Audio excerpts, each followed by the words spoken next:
Happy Monday. It's good to see you guys. Hope you're doing well. RMLX Gaming's in the house. So is, oh man, Lampin Cable. I am Compable. Lampin Cable we'll go with. Good to see you guys. It's a holiday in the U.S. today, so yeah, we have the day off, and I'm kind of excited. It's been a pretty eventful day already, as it always is, and we're gonna be here for the next few hours flying the Embraer 195. I wanted to fly a jet today, and I was kind of bored with all the other jets, so yeah, I decided to pull the old X-Crafts out here, and we got a couple good flights set up. We got a quick hop from Jackson Hole. So if you guys saw on Twitter, where are we at? We're at Jackson Hole. So Jackson Hole, we're going to fly that down to Salt Lake City. And then from Salt Lake City, we're going to head up to Portland for the second flight. And we'll see how this thing behaves. It's been a speed brakes were out. It's been a while since I've flown this. I think I flew it like right around the time that it came out. And I definitely had some choice words about the FMC. But we can use the new X-Plane FMC in this thing now, which should significantly improve the overall quality of our experience. So I'm kind of excited for that. RMLX Gaming, good to see you, man. Cajun Cacti, welcome aboard. System ZA, welcome aboard. Happy pilots in the house. Glocky, hello from Boston, good to see you. And is this the updated version? It's whatever the version on the org is right now. I literally just, I just downloaded this plane from the store. And so yeah, it's like 2.1.1, I think, is the version we're running. So let's do some subscriptions here real quick. Clocky180's here for 3 months. I'm cheersing, by the way, with some black tea. It's Monday.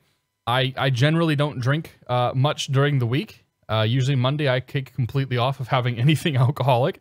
And after the weekend I've had, I'm not having anything today. So it's black tea with the S for my last name, you know.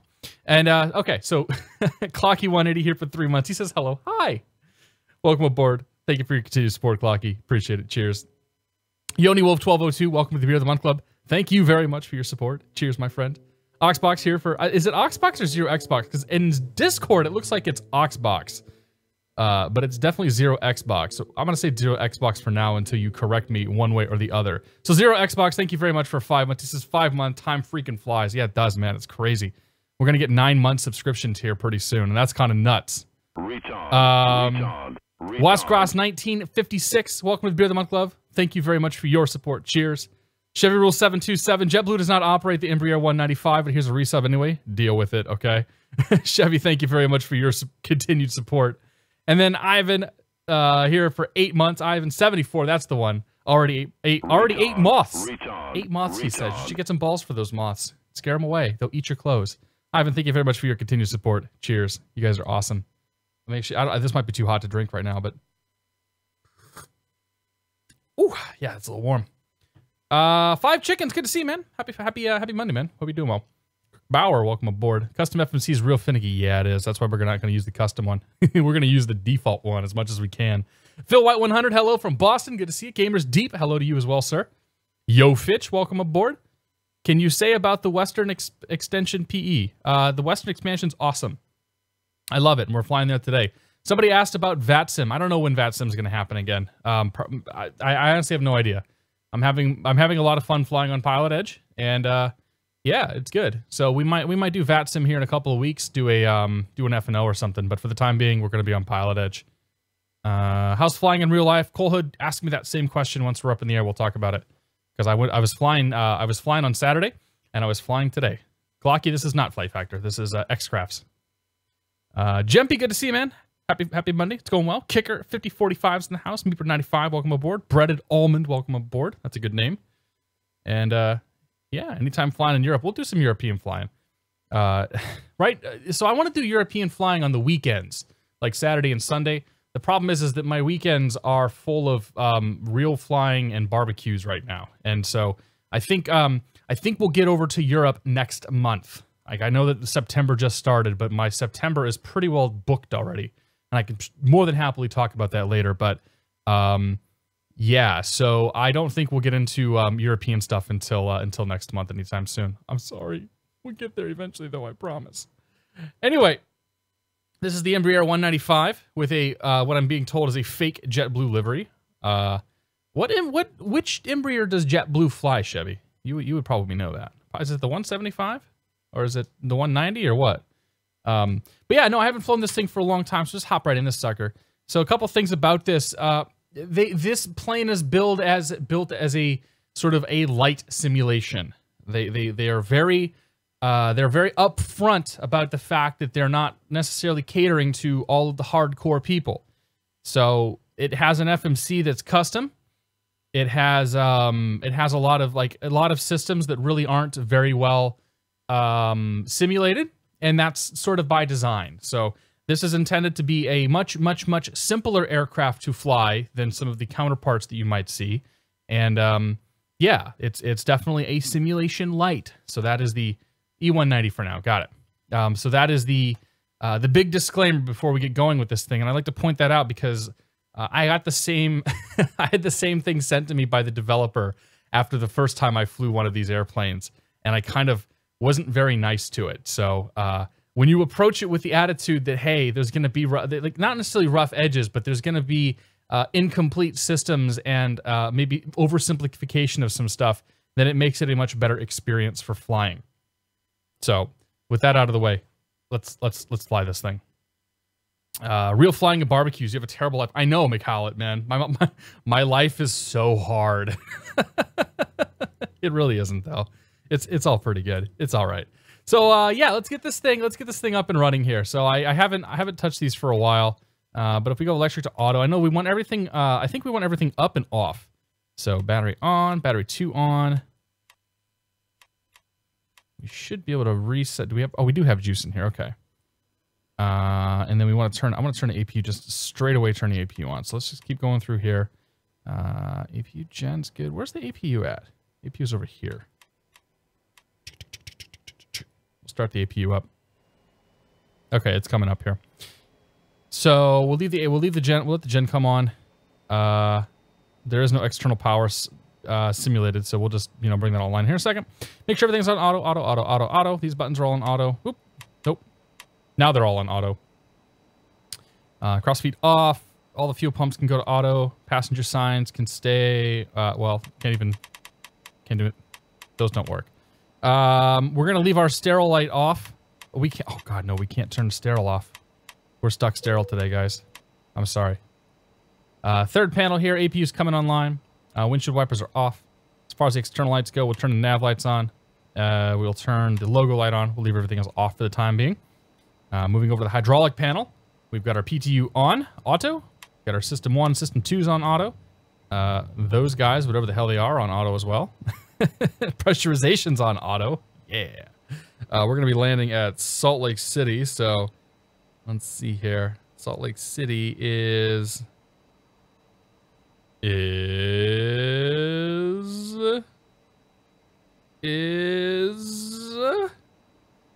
on my chart somewhere. There it is, 4227. I knew I'd find it eventually. Oh, I can't change that number. So that's setting itself. Okay. Windshield heating on, ice protection. We'll leave all those where they're, I don't know, there. And oh, anti-ice AOA heat can come on. I probably should leave all those off until I turn the plane on, but I don't think it's gonna matter. So we'll leave the air conditioning on, turn the packs on. Bleeds can come on. Put those on both. Passenger oxygen to auto. Okay. So with any luck, we do have forward displays. So that's a bonus. We have the forward-facing displays here, so that's good. That means we're doing something right. Okay, map, navigation. Trying to just reacquaint myself with this thing real quick. So status, good. Flight controls, hydraulics, fuel, electrical. All right, so electrical, we have the APU generating power. That's good. ECS. We have the APU.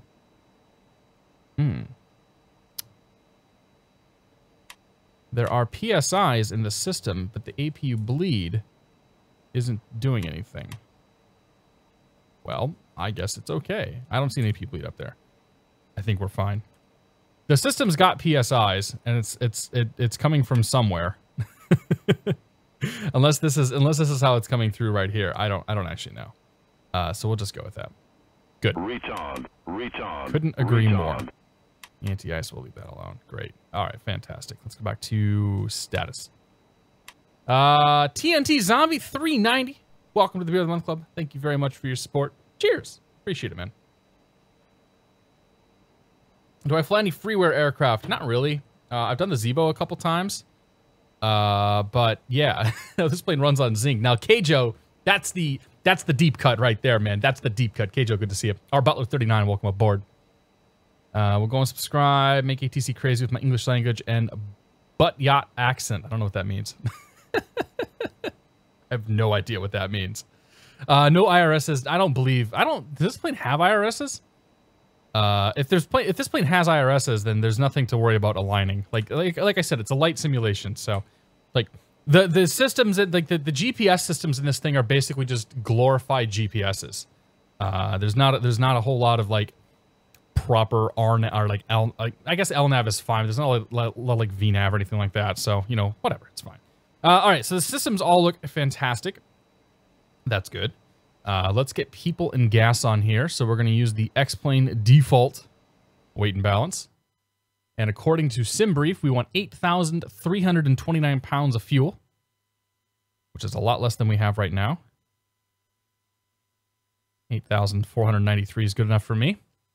And we should have a payload weight. Let's see, we should have a total weight of right around 76.8.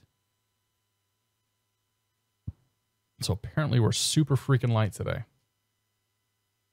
That's not a lot of payload. How high can the payload go? Oh, the payload can go very high. All right, so we're at, what did I say we're at? 76,000. So we're going to make that number about 77,000 or so. Right there, good enough. All right, close that. Apply that. All right, so we got people and gas in here. Yeah. So I'm going to call up, oh man, do they have clearance or ground here? That's a question. Do some chart ejection because I haven't done this yet. So we're going to pull up the Jacksonville chart. We're going to, or not Jacksonville, the Jackson Hole chart. We're going to pull up the Salt Lake City diagram. And the arrival is the Nordic 4. So we'll pull that up too. Assuming that's what we end up getting. Uh-oh. It's going to be the Nordic 5. The Nordic 5. I need to file it on PilotEdge too. I'm thinking about it. Free file, Nordic 5. Nordic 5, there we go. Knock you away. Disney, LHO, Nordic 5, IFR, JetBlue, oh here.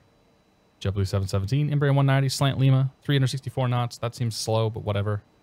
30,000 feet, that seems optimistic. 364 true, really? That seems like about 100 knots too low, but whatever. That seems like it's way too high. This flight is only 178 nautical miles. I guess we can probably get to, I don't know, we'll see what happens. We can probably get up that high. Good. Wow, that. Mike H61, welcome to the Beer of the Month Club. Thank you very much for your support. Cheers. Appreciate it, man. Robster1, I'm doing pretty good. How are you? Frig2, welcome aboard. Hello from Boston. See Gutterman, good to see you. Abyss, welcome aboard. Brad M, welcome aboard. Here for the first time. Drew the Cessna pilot's in the house. Drew the Cessna pilot used to be Drew the MacDog pilot. Then he downgraded. Flying to Lindbergh. No, we're going to go to Portland tonight. I don't feel like going to SoCal. Happy Monday, says 2 Zulu Mike, indeed. K. Smith. Good to see you. I'll be working me about 30 minutes. I bet you will. I bet you will, Keith. How you doing, Keith? Good to see you, man. Happy Monday. I'm super jazzed. Keith, are you going to stream? Because we might have a couple of other planes popping in here too. Like Uber had talked about coming in, and maybe a couple others. So we'll see who jumps in. Okay, so it's time to do what I said I was going to do and call clearance. Jackson does not have a clearance delivery, so ground is 2455. That's who we'll call up. So we're going to go 1, 2, oops, nope. 124.55. Put that in COM 1. Put you up there. And let's see if we got some audio going. Might stream some VR later. Nice, chickens. Assassin, welcome aboard. It has been a while. Good to see you. Okay, so we are JetBlue 717. We're going to call up Jackson Ground, and we're going to be IFR down to Salt Lake City. What is it? I'm going to say afternoon. Afternoon's close enough. Jackson Ground, good afternoon. JetBlue 717, IFR Salt Lake City. Did it work?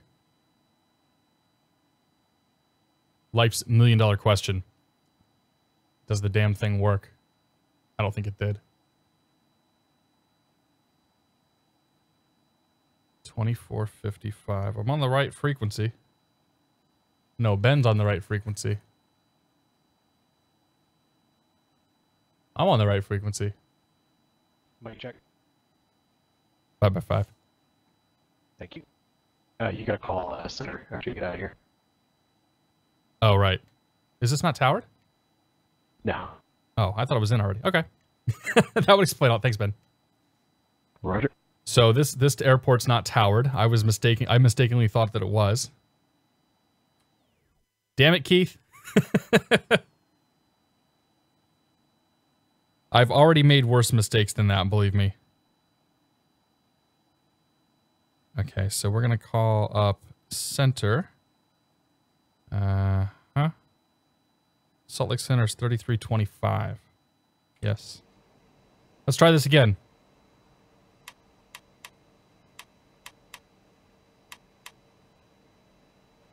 It will be towered. Oh, okay. I thought you guys opened them all up already.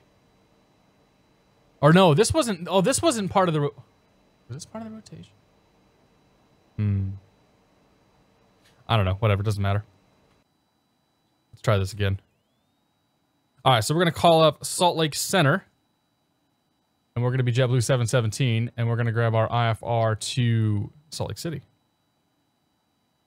Salt Lake Center, JetBlue 717 on the ground, Jackson Hole, looking for IFR to Salt Lake City. JetBlue 717, Salt Lake Center on request, standby. Yeah. All the bonus fields are full-time, but Jackson Hole was never in the bonus list. Got it. Makes sense. My mistake. Jackson Hole's still pretty sweet airport. Oh, right, it's Eagle. Eagle and Aspen, that's what it is. I'm sitting here racking my brain like, I thought this one was covered, but I forgot that it was Eagle that's covered and not Jackson Hole. That's probably where I should have gone instead. That would explain why when I that would explain also why when I fired this whole thing up, I had no scenery here. And I was thinking, like, I flew out of this airport a few weeks ago, and 717, do you know which runway you're planning on using? Stand by.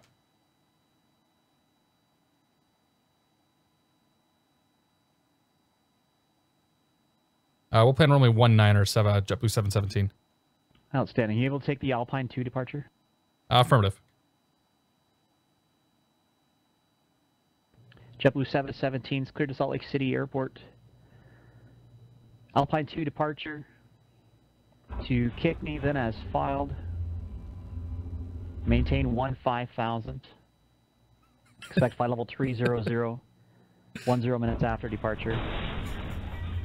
Departure with Salt Lake Center 132.25, squawk 1666, hold for release. Clear the Salt Lake City Airport, Alpine 2 departure, Kickney, as filed, 15,000 on departure, 300 within 10, departure 132.25, squawk 1666, JetBlue 717. JetBlue 717, readback is correct. How long will you need for departure? Well, Keith just failed my gear, so it might be about 20 minutes. I will yell at him for that and hold for release to advise this frequency short of the runway when you're number 1 for departure. We'll do that. Thanks, JetBlue 717. Somebody send the crane out, please. That was Keith. Salt City Center United 1374 on ground to Jackson Hole, looking for clearance to Salt Lake City. Keith's mean. Well, Southwest 352, contact NorCal. Let's see here. 121.3.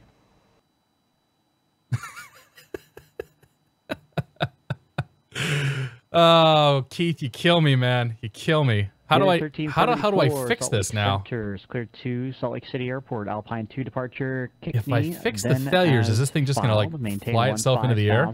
Expect flight level 320, 10 minutes after departure. Departure frequency 132.25, squawk 7. I won't lie, I definitely had one of those moments right there where I was like, what the hell's going on this time? Right, United 1374 is cleared Salt Lake City Alpine 2, Kidney as filed. Oh boy, I think we crashed. Nope. 320 and 10, departure on the 132.25, scope 7023. Okay. There's a strong possibility that my gear's not coming back.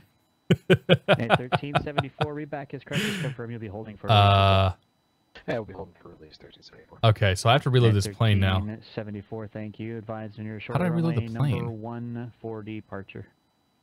Oh, crap. Keith, you're killing me already, man. How do I reload this plane? There's a way to do it, I thought. 352, NorCal approach, Roger, San Jose, altimeter 2987. Yeah.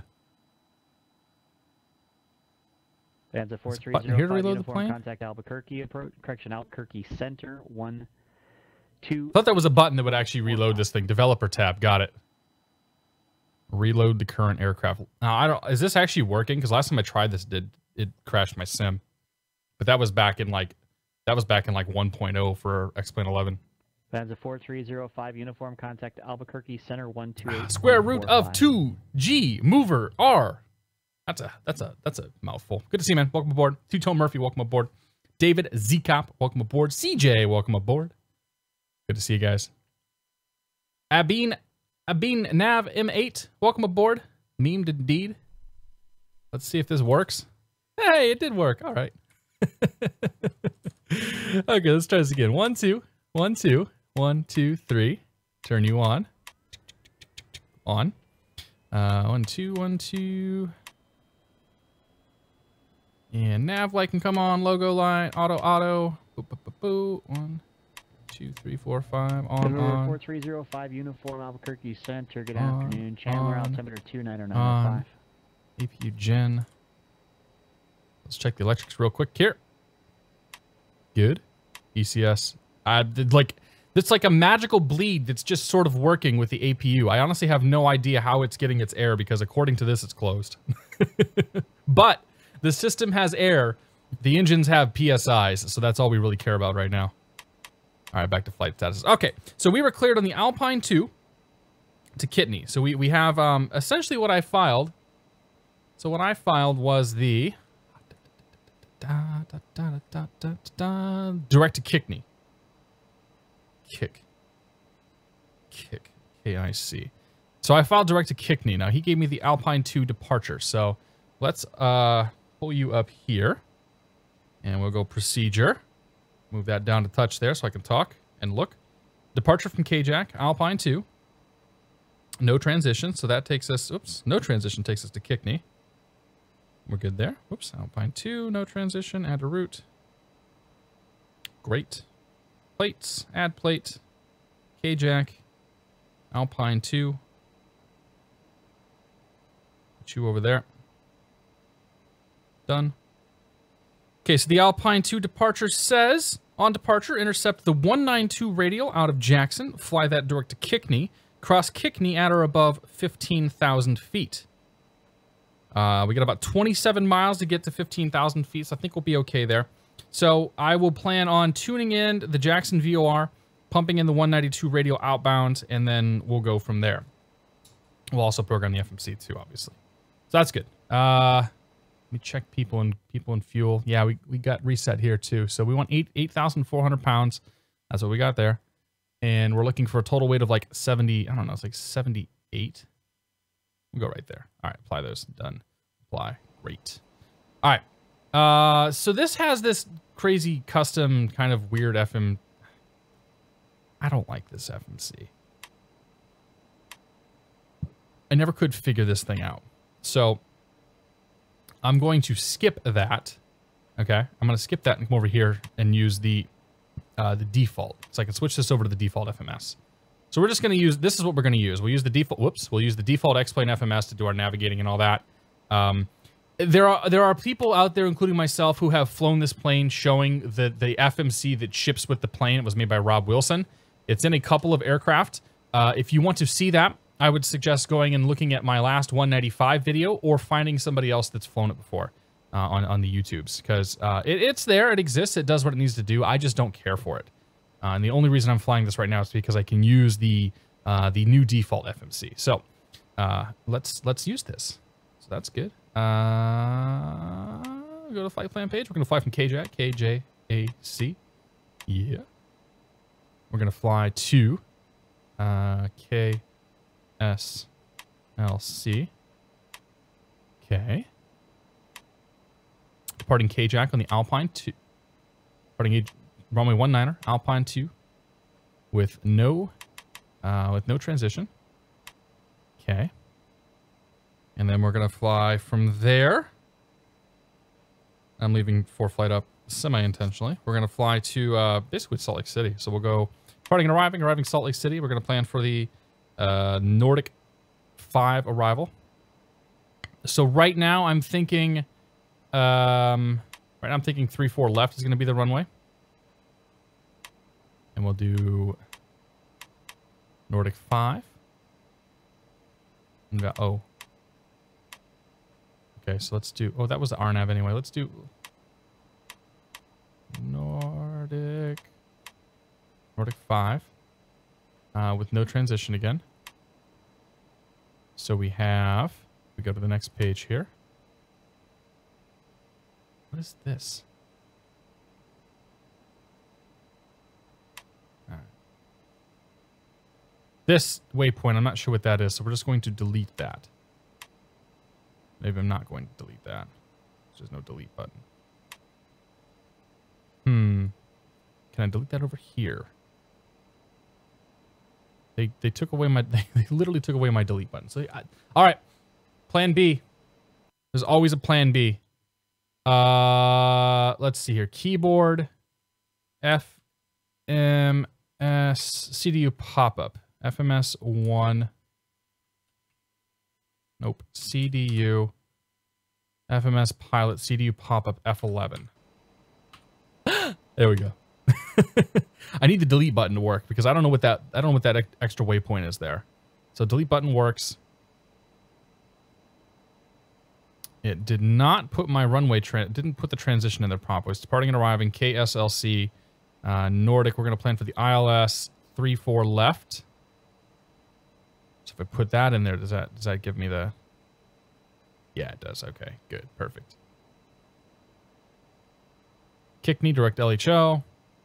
And then vector. So we'll leave that. We're going to leave that discontinuity in there. Unless it'll let me do... Nope, that won't work.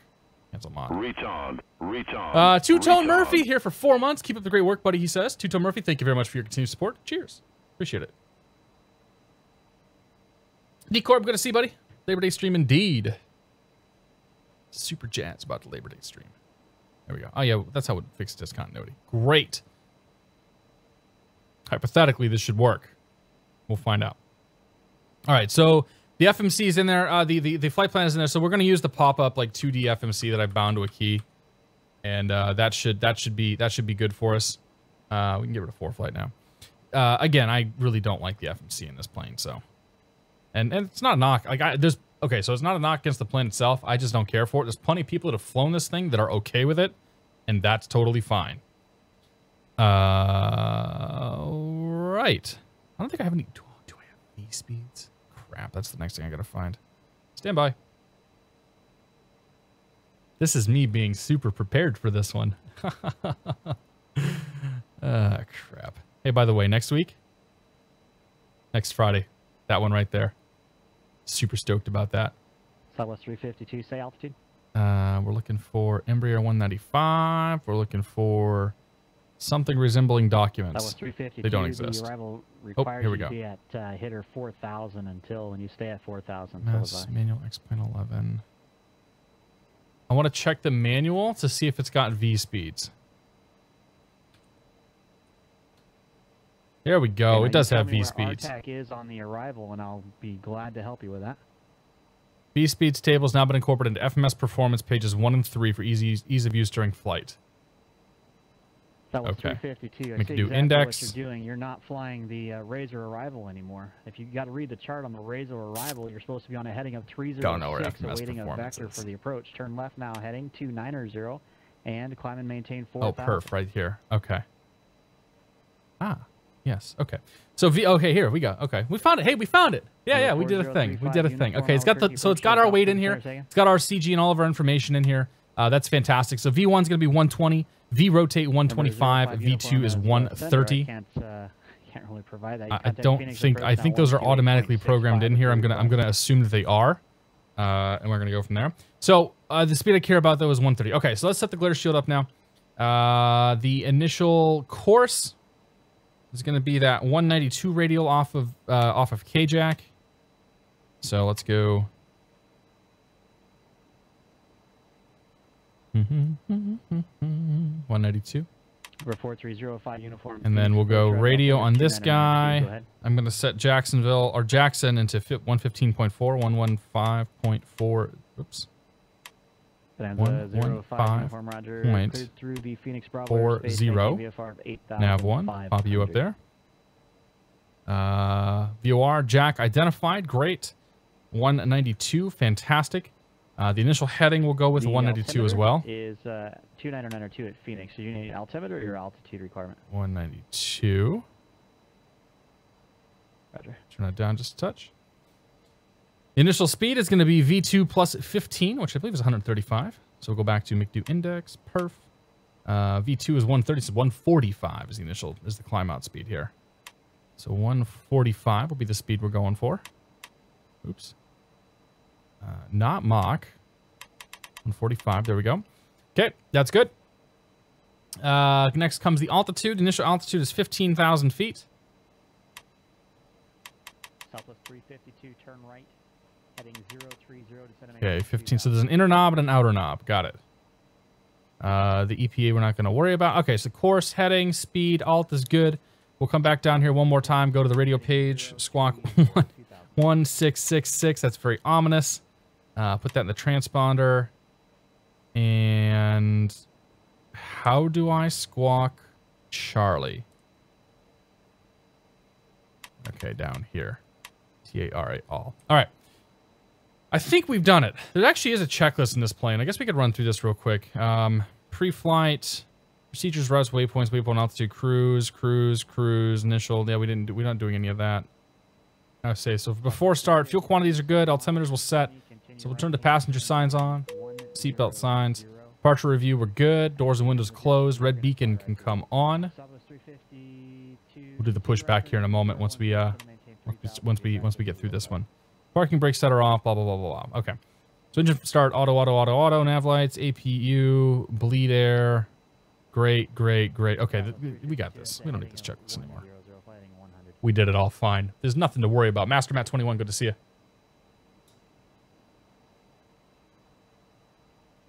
Southwest 352. Wow, you made it 7 miles from sunny. All right, so we're gonna push back. 00 cleared. Nose that way. That way. Nose to the, I don't know, my left, their right.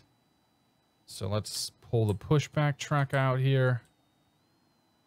There's a pushback truck through this. Request pushback. There he is.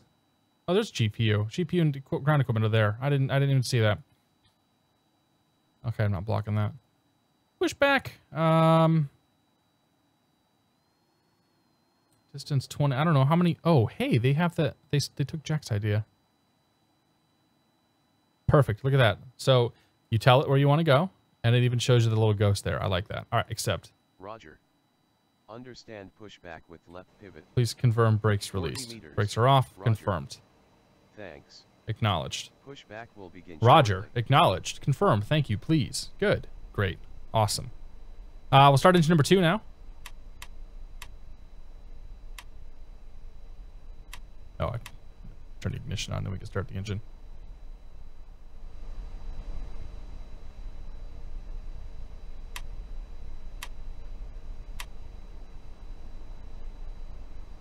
I'm not sure that my engine actually started there. I don't think it did. San Jose Tower 124.0.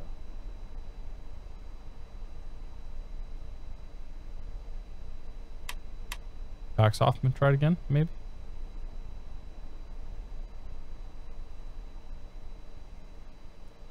Perhaps. Pushback complete. Great. Please set the brakes and we will disconnect. Have a great flight. Ah, there it goes. I had to hold the button in. Don't hot start. Don't hot start on me, baby. Let's go. Boy, that's awfully close. San Jose Tower, wind 160 at 8, gust 18, runway 12 right, cleared to wind. Where's my N1 at? I don't have an N1. I got heat shimmer. So it's trying to start. Southwest 352 radars indicating about 1,000 feet low. N2. Oh yeah, we have an N2. Great. Any fuel or anything? No, it feels good.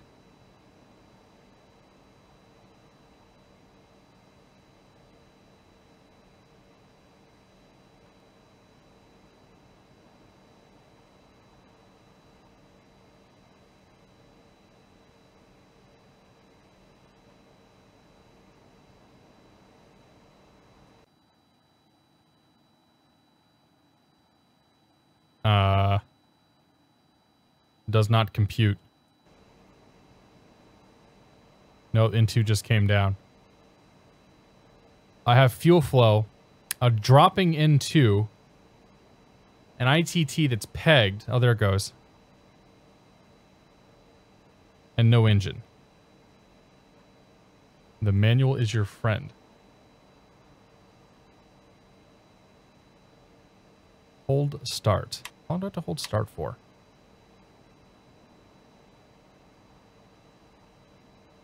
That's not how. That's not how the air. That's definitely not how this plane works. But that's fine. All right. Nope. Keep going. Let's just keep holding it.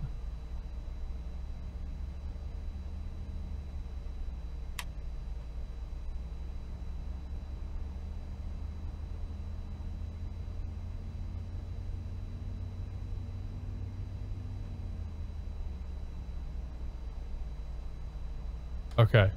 That seems to have started the engine. Let's try the second one. Number 6 Echo Romeo, Tucson, altimeter 3004. Call a tow plane. Sorcerer Dave! Retard. Sorcerer Dave, welcome back, man. 8 months. It's good to see you, dude. Thank you very much for your continued support. He says, getting the popcorn. It could be interesting.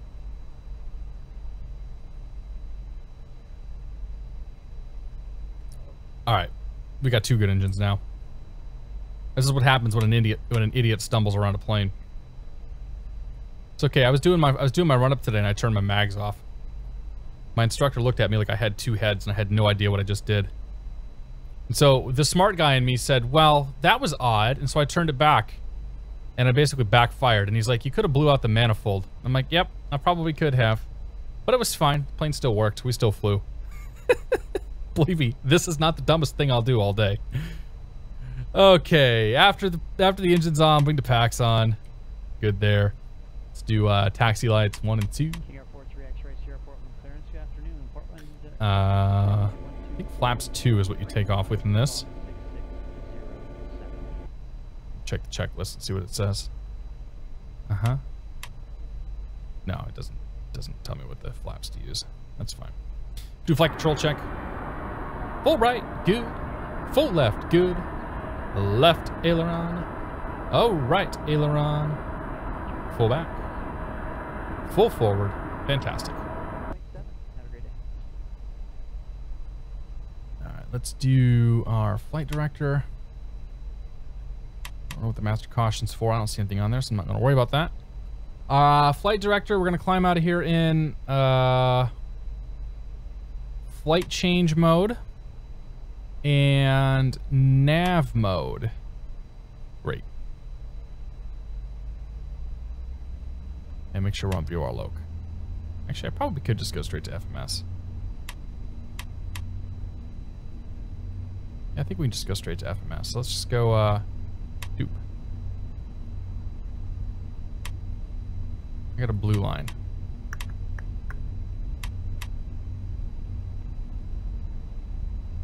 I got a blue line. I'm not sure what the blue line means. Generally, I think the, oh, it is on FMS mode. Okay, we're good. We're good. We got it. We good. We good. We good. Dave says, in my experience, you don't usually need to send failures to this jet. It'll just do it for you. Where are we flying out of? Monkey Ball, good to see you, man. We're flying out of Jackson Hole. Popcorn actually does sound kind of good. Japeson 118G, good to see you, man. Happy Friday. Or happy Monday. Welcome aboard.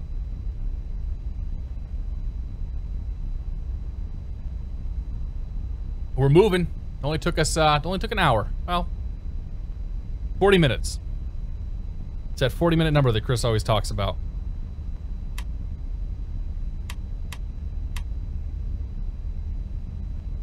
All right. Do I need to zoom that in at all? Oh, I forgot to get the weather. Winds are variable, 3 knots, 10 mile visibility. FU. Smoke. I don't see any smoke though. Altimeter 3039er.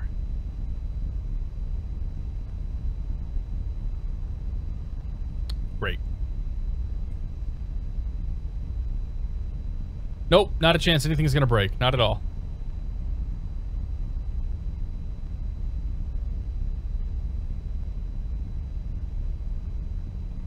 El Gargantuan Honduras. I don't even know who. I don't know who El Gargantuan. Oh yeah, he's a streamer. No, I didn't see it. I've not been home at all today. Like I've literally just been. I've been away like all weekend. All right, 20.62. Nope, 1807 is going to be our CTAF. Punch that in.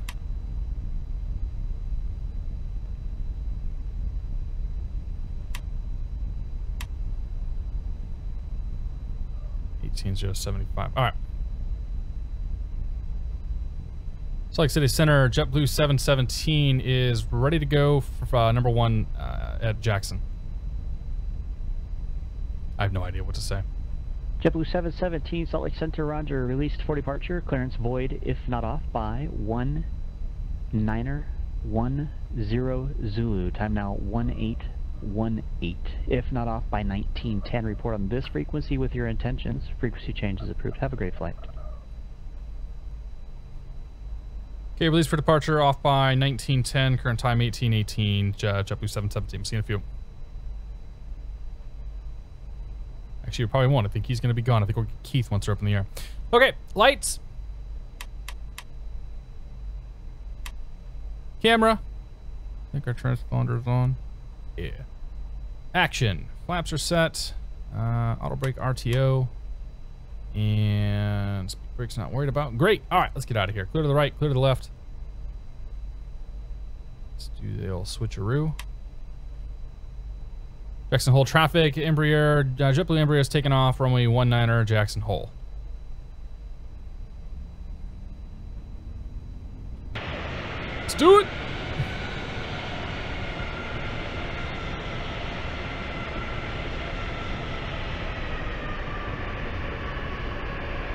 Nothing can possibly go wrong. Right, left.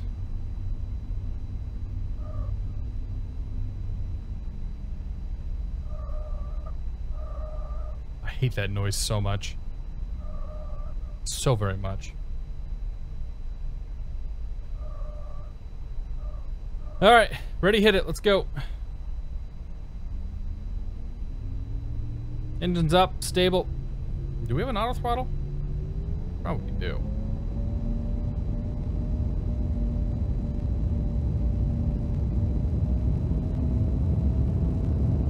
Full power takeoff for this one. Airspeed's alive. Basically V1 rotate. I'm not really sure what the speeds are. Oh, there it is. Rotate. V2. Positive rate here.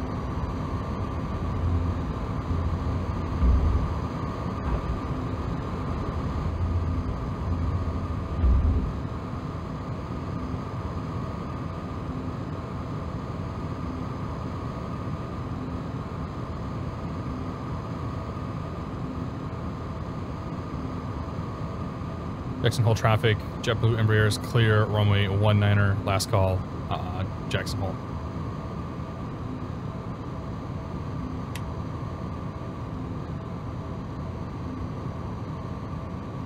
Let's see if this actually catches our speed. Plane is in like freaking rocket ship mode, dude. That's immersion for you right there.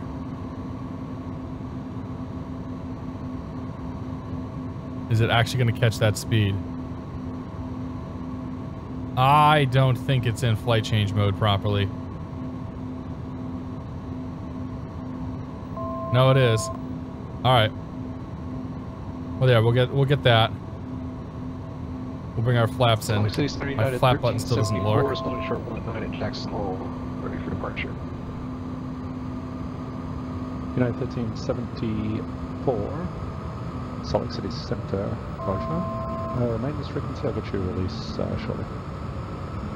1374. With X-ray Sierra, say again your request to a partially set. Alright, 290 we'll say.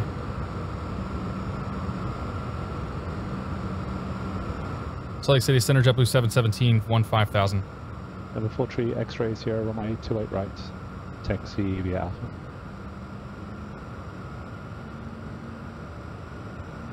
JetBlue 717, Salt Lake City Center, climb and maintain flight level 230 and IDEN. Level 230 IDEN, JetBlue 717. Okay, we'll go flight change mode right there. No idea what power setting to use. We'll put on a little mark there. That seems good enough to me. I think this has got a little too much power though. Ident.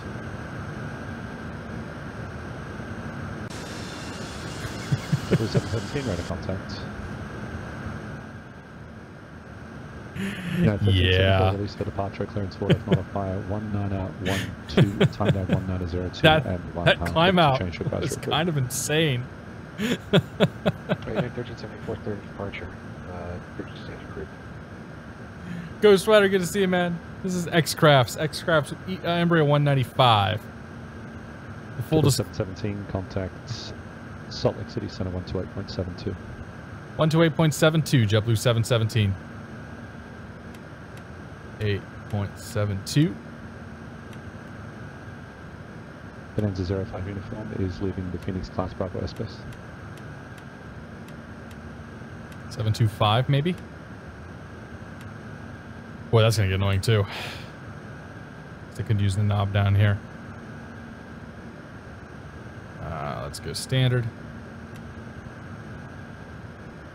Salt Lake City Center, JetBlue 717, flight level 215, climbing flight level 230. JetBlue 717, Salt Lake City Center, climbing maintain flight level 300. Flight level 300, JetBlue 717.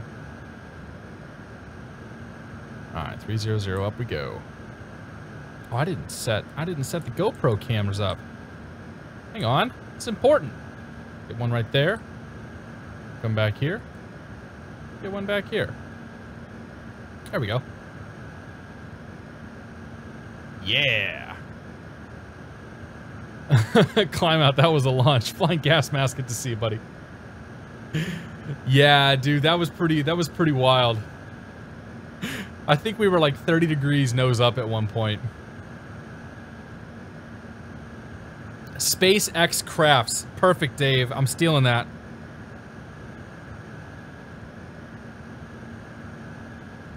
You just named the stream.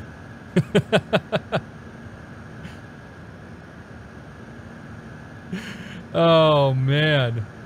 Kyokin, good to see you, man. Hope you're doing well. So anyway, yeah, we're here. We're flying. It's Labor Day week. It's Labor Day in the United States. This is kind of our, this is our 3-day weekend that marks the unofficial end of summer. And a very, very sought after, very, I don't know, the weather is always amazing in this part of the country, especially on this weekend. And with the exception of yesterday where it kind of rained all day, no exception. It was super, super, super awesome and nice on Saturday. Today is absolutely fantastic. Like, I could not have asked for better weather this morning. It was a little windy this morning, but otherwise I couldn't have asked for better weather. And yeah, it's just been, it's a great, great, great time here. Let's do Mach 0.74. Let's go to speed Mach King mode. Infantry, X-ray, Sierra, Portland Tower, runway 28 right, clear for takeoff. 7.4 auto throttle.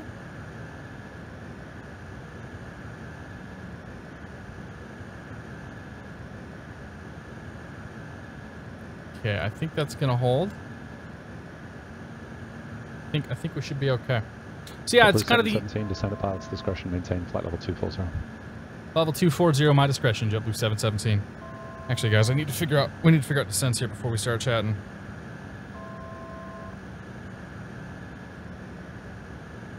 Okay, there's cruise. We have 75 miles to LHO. I'm gonna pull up the chart here.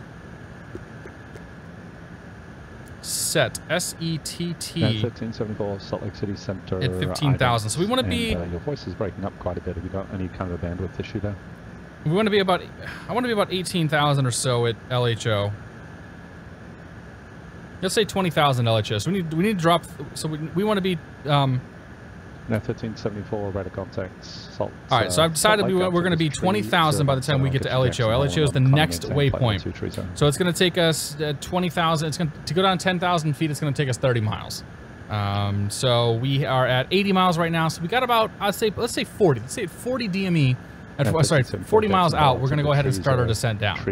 So that's about 40 miles. If we look right here, about 40 miles from where we're at. About 5 minutes. We'll start down.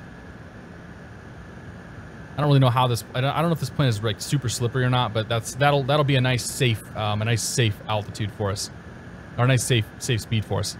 Andreas, good to see you. Big Ryan, welcome aboard. Today's the day to get drunk off your ass and work tomorrow with a hangover.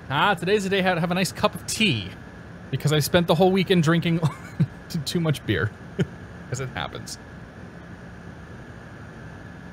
Happy Labor Day, Rudism. Good to see you, man. Happy Monday. So yeah, what was I gonna say? Probably something. Oh yeah, we were talking about trains. So, yeah. So the unofficial end of summer. I took the opportunity this weekend. I went up for 0.9 hours on Saturday. I did basically touch and goes for the. I actually did touch and goes for the entire hour. My goal was to work on airspeed on final. So I wasn't super concerned with the quality of my touchdown. I wasn't concerned with where I touched down on the runway. But I was mostly concerned with trying to maintain 85 miles or 75 miles per hour on my final. Because that's a struggle that I've been having. It's just getting a feel for like how that airplane feels when you get it that slow, and sort of understanding like how to handle it, like basically how to fly better when it's that slow.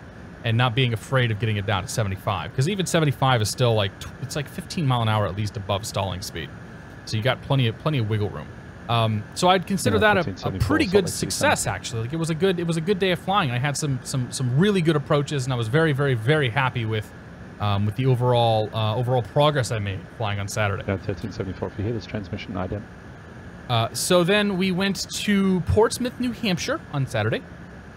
One of my wife's friends turned 40. So we went up and 1374, ident observed. Looks like you're not. We basically bar crawled our way through Portsmouth, New Hampshire. Tried a couple different breweries, tried a couple different restaurants, and had a lot of food, had a lot of drink. It was a good time. It was a good time. Got up yesterday, came home. This week, my Nintendo Switch came in. So I played Zelda and Mario Kart all day yesterday afternoon. And then I had dinner with my brother-in-law. And then we smoked cigars and had scotch, and it was good. This morning I got up, and it was my first day of check ride prep with my instructor. So we got up this morning. I got to the airport nice and early, about 7:30 or so I could have everything pre-flighted and ready to go by the time my instructor showed up. And we did that, and we went up. And today we did a sort of a short pseudo cross country to an airport about a half an hour north of here, which is the airport I'm going to fly to for my check ride. He wanted to take me up there, get me familiar with the landscape, the area, the runways, all that. While we were on our way up there, I practiced. We got what? So we got 20 miles to go. We're good. While I was up there, we did some hood work on the way up, tracking VORs and level flight and all that. We did some unusual attitudes, slow flight, power off stalls, and then we did a rather windy landing coming into Sanford. It was quite breezy and quite gusty, but the idea was to do a short field landing. And aside from thunking it a little bit as I came down, I was pretty successful with that. We got stopped nice and quickly, and it was nice. So that happened. We took off out of there. We did a crosswind takeoff, heading out of there. So we took off on the wrong runway intentionally, and then made our way back down. The whole time, the instructor is talking to me about, you know, different systems in the airplane, different, like, what does that instrument tell you? How is City Center? It's the same as before. It's still how is that one powered? Like it's a bandwidth issue. And kind of from there. 128.72. So we went through each of the instruments. How are they powered? You know, like what if the ADF fails? What do we do? We stick an in-op sticker on it, and we possibly disconnect it from the power if we have to, and kind of some things like that. Or disconnect the breaker, I guess. What do we do if a breaker, you know, a breaker flips? What do we do if we lose our alternator, our generator? We did a power out, or we did a power engine out simulation, and I picked a field, and I flew down to the field. I flew down 500 feet above the field, and we took off and got out of there. And then we went back. We did a crosswind landing. So I did there was about a 50-degree, 12-knot crosswind. Like, it was a pretty significant crosswind. It wasn't terrible. Brad M2508, by the way, Brad M2508, welcome to Beer of the Month Club. Thank you very much for your support. Cheers. Appreciate it, man. 320. So we headed out, and we did the crosswind arrival or the crosswind landing, and he said, if you don't land it on the center line, I'm gonna make it go around, and get it right on the center line. I was very happy with it. So that was my thing today. That's an hour and a half of flight training. Oh, we're gonna start a descent now. So we're down to 240. 24,000 feet. I'm gonna take this out of Mach mode, put it into speed mode. 280 is fine, and we'll do a vertical speed. And we'll do vertical speed down, about 1,800 feet per minute. Salt Lake City Center, JetBlue 717s leaving 300. JetBlue 717, Roger. Peter Hoover, good to see you, man. D-Boogie HT, welcome aboard. So I did my first bit of check ride prep today. That was overall a very successful flight. It was a good time. I definitely learned a few things. Like I said, I almost destroyed the engine while I was doing my run-up because I'm an idiot. And I made a few other choice mistakes. I found out that I think I need to switch all my maps to north up because I can't keep... Uniform, actually, I have it on north up. I don't know. I have to do something with my ability to think about stuff because I keep getting east and west mixed up. When I was coming out of the untowered airport, I said, we're going to depart to the east. And my instructor's like, no, you're not. You're going west. I'm like, crap. So we went to the west instead, and I corrected myself like an idiot. And just little lots of little mistakes here and there, but overall, I supposedly overall my performance is pretty okay. So there's one more session I've got scheduled for next Sunday if the weather holds out. We're going to do an hour, 30 minutes to an hour on the ground, going over, basically taking the plane apart, going in the cowl, pointing through all the components of the engine itself. Going through all of the antennas and kind of all the stuff on the outside of the plane, and making sure that I know what those are, what each of those do, and then doing contact Salt Lake City Center 132.25. 3225 JetBlue 717. 32.250.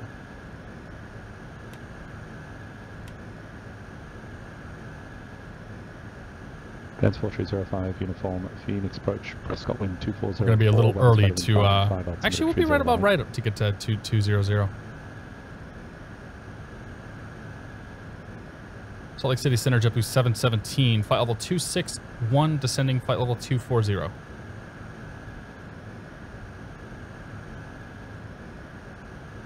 JetBlue 717, Salt Lake City Center, cross Carter at and maintain 15,000, Salt Lake altimeter 3014.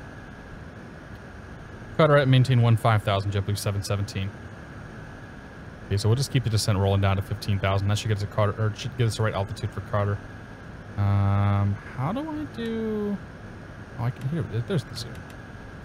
So I have one more check ride prep session scheduled next week, and unless I do anything totally agreed. Oh, by the way, D-Boogie HD, welcome to Beer of the Month Club. Thank you very much for your support. Cheers. Appreciate it, man. I missed that one. Sorry about that. The Moonline, welcome aboard. Good to see you. So assuming I don't have any catastrophes doing my air work and whatnot next Sunday, I should be ready to go. Like the idea, the hope is that I get signed off on the check ride on the 10th, The hope would be that sometime between the 11th and like the 22nd, I'll be able to do my check ride if we can get time scheduled. Because the 23rd, I leave for a business trip. And I will be gone for 2 weeks. And that's going to cost me some grief. Because either I either have to get my check ride done before the 23rd of September, or I can't do it until the until after the 10th of October. And that would probably be if that's the case, then I'd probably go up for another day just to practice and knock the rust off. But hopefully we'll get it sometime in the next 2 weeks and have it all done. How many spark plugs in your engine? 4. What's the function of the oil? Cooling and lubrication. If the engine is running warm, what can you do to cool it down? Push the nose down, fly faster. How do you reload the aircraft after a gear collapse? The developer menu. United 1374, descend to pilot's discretion, maintain flight level 2. If you're going to land like a rocket, you should use the chute. Yeah.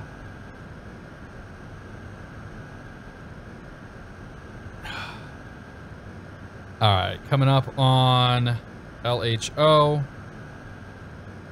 25 miles to Carter, and we got to go down at 7,000 feet. We should be A-okay. Let me grab the Salt Lake City weather. Salt Lake City weather. Winds 3205, 10 mile visibility, few clouds 8,000, few clouds 12,000, 34 Celsius, altimeter 3014.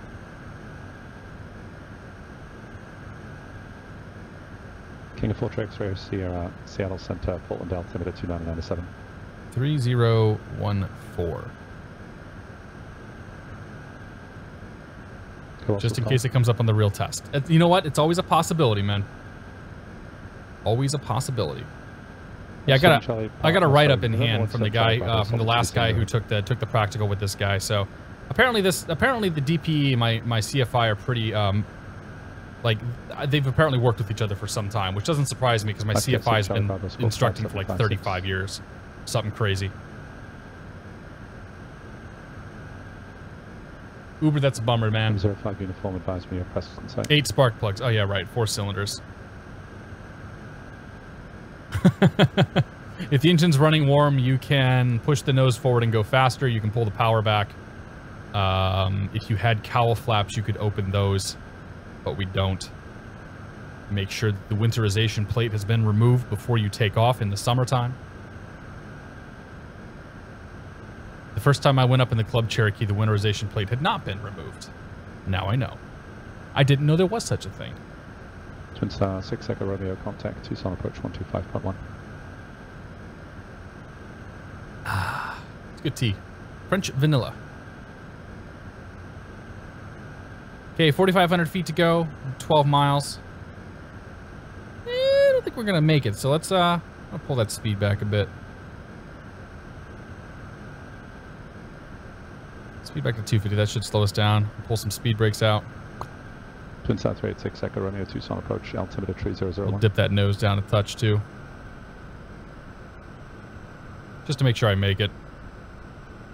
Because I'm actually like, on that trajectory I was on, we weren't going to make Carter at that speed. Northwest.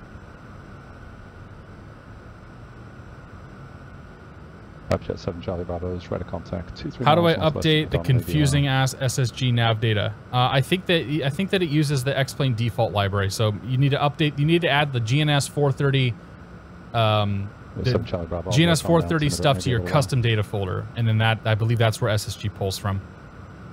But I don't recall exactly. I could be wrong on that. Iowa Scotsman, good to see you. You can also enrich the mixture. Got it.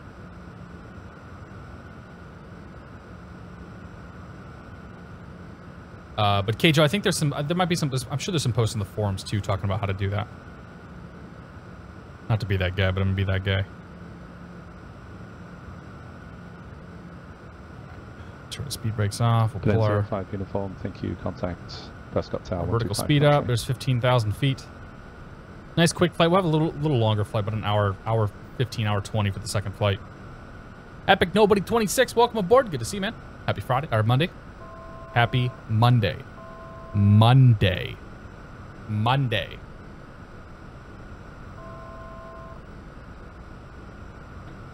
Planes of 4305 uniform, Prescott. This thing beeps like 3 times. Left down, every time you go to land. Or every time it gets on to the altitude. That's runway 2 on left. Hawaiian Hippie, welcome aboard. Sarah Lamette was playing Overwatch. What I missed? You missed the takeoff. 717, contact Salt Lake City approach 135.5. 35.5, JetBlue 717. 3550.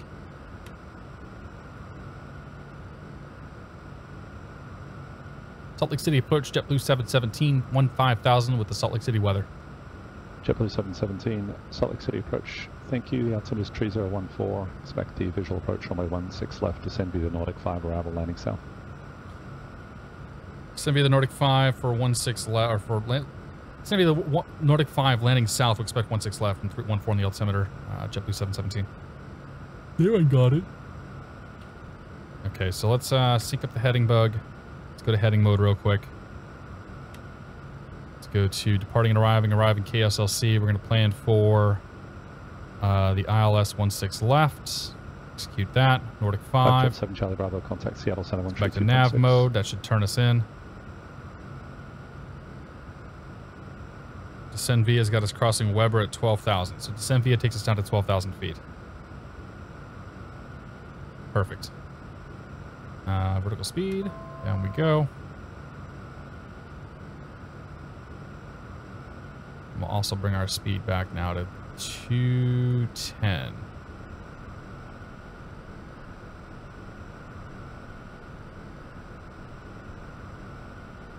We're going to need speed brakes again because we're not going to make this crossing. Charlie Bravo, Seattle Center, Legrand altimeter 3015. We're 164 when we cross Weber.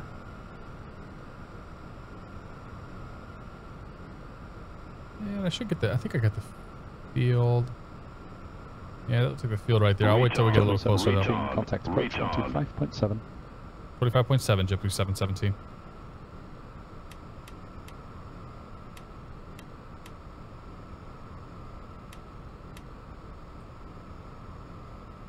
We'll get to that in just a moment. Okay, spoilers in.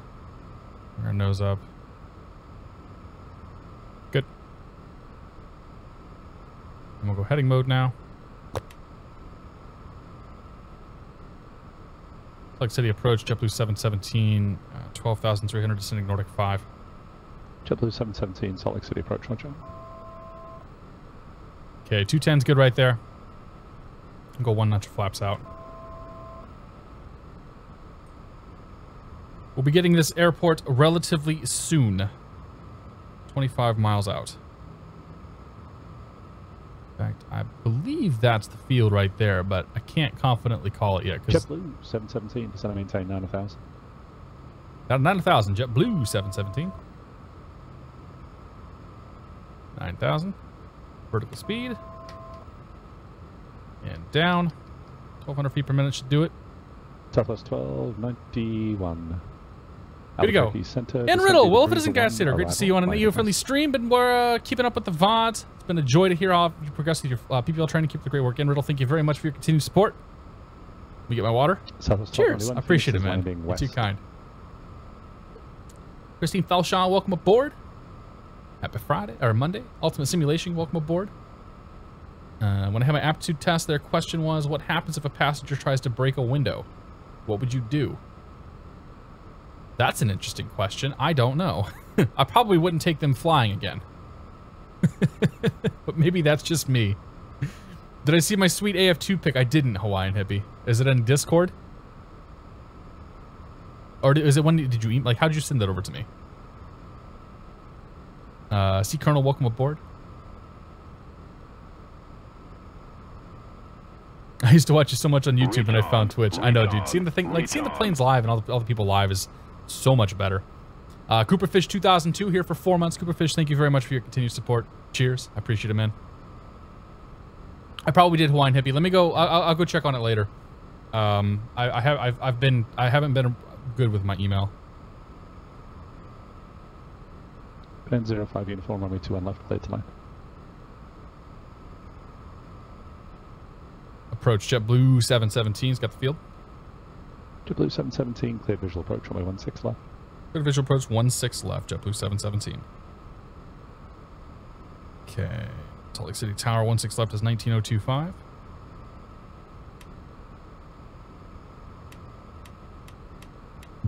19025. Oh, crap. 118 tree. Or 11905. Okay. Damn it. 0.05. Okay, good. All right. Let's just fly this plane. What do you say? Auto throttle off. And autopilot off. My aircraft. I don't know what the approach speed is going to be. Should probably check that real quick. Tucson Tower. Index perf. Extracted approach runway 29. There is no approach speed. 6 Echo Romeo, roger. The runway is not in question. It's just a question of whether you want the straight in or a right base. 70,000 is about right? It's our 6 Echo Romeo. VREF is 113. Dupe. Alright, so 113 is VREF. We'll plan for a 118 for our approach speed.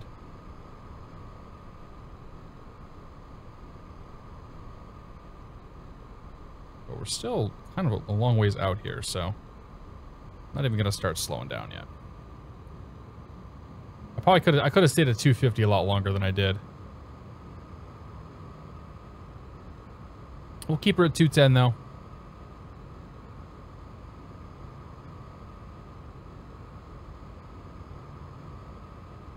If I were smart, I'd tune in the ILS. We know how that goes though.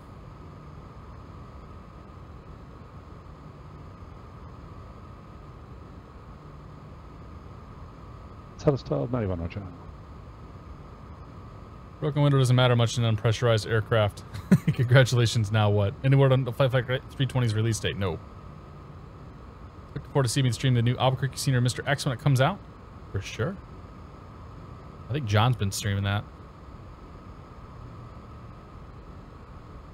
FSG or what, but the FMC is FMC is less likely. I wasn't able to get the SSG stuff working when I flew it last time.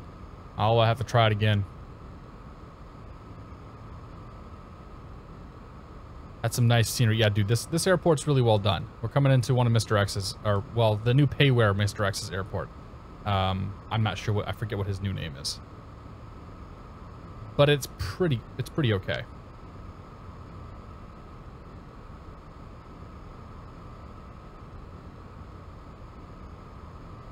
Alright, let's do this. Let's do you.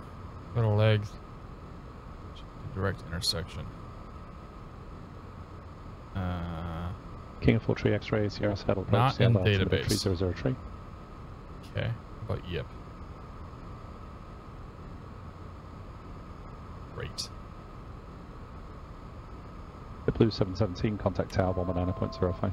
Tower 1905, JetBlue 717. Okay, 1905. Now we're high. Southwest 4188, Albuquerque Center, descend via the Hydra 1, arrival, landing west. Flaps 2. Southwest 4188. Start getting them out, get her slowed down. You got it. Prescott Tower, Bonanza 4305, uniform clear 21 left at Charlie 4. Bonanza 05, uniform, safe parking. Where's JetBlue parking south? Does JetBlue go to Salt Lake City, and where are they parked? Or where do they park? Does JetBlue go to South or Salt Lake City, and if so, where do they park? Here?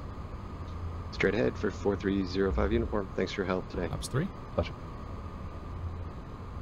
Salt Lake Tower, JetBlue 717, visual 16 left. November 386 Echo Romeo, runway 29 right, clear to land. 29 right, cleared to land, 386 Echo Romeo. JetBlue 717, Salt Lake City Tower, runway 16 left, clear to land.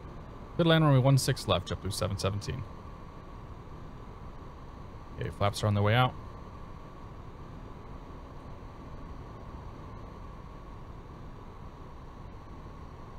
Okay, gear down 3 green, flaps are down indicated, lights are set. Clearance been received. Bing bong, everybody get their seats. We're a little on the high side, but I can fix that. Point the nose straight down. Auto brake. Medium. Should we just run auto brake low? So I have a feeling I got a feeling, well, armed to speed brake. I got a feeling that the reversers in this plane are probably going to be quite strong. Call it a hunch. Captain C. Milton, welcome aboard.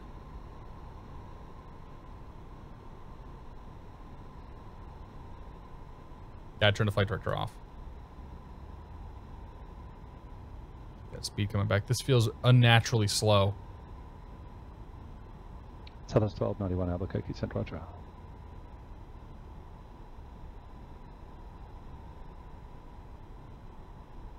Still trying to get down. Still high and fast. Okay, there's 1 red, 3 white.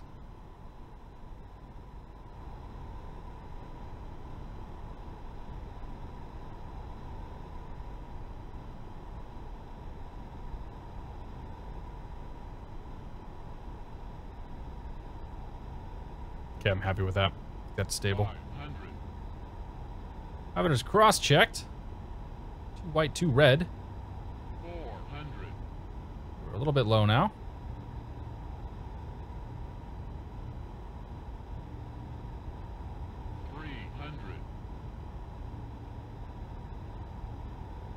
Good, good, good.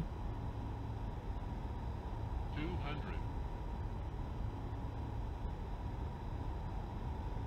Black Jet 7 Charlie Bravo, Spokane, altimeter 3017.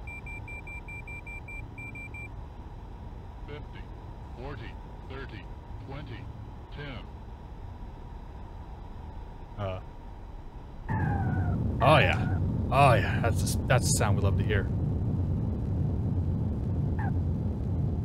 There's some sort of a collision happening with the scenery here too.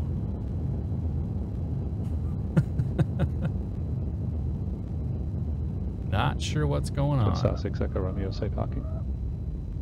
We'll go to GA parking. Okay, we gotta slow down a bit.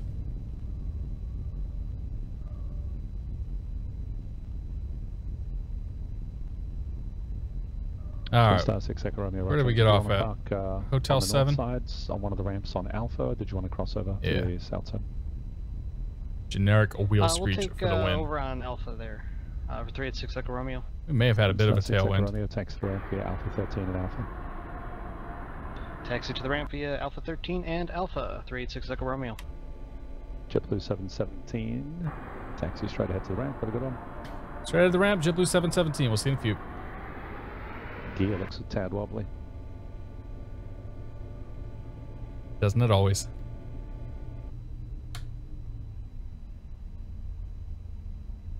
I don't know where they're parking, so I'll just park over here.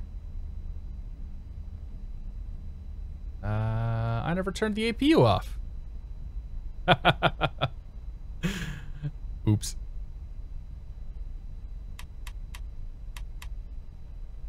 You can at least turn the lights off so we don't. Whoops. Screech! Screech! Oh, that's so bad.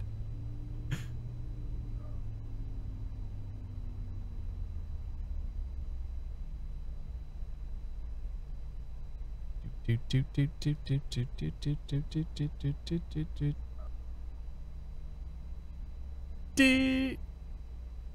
enough.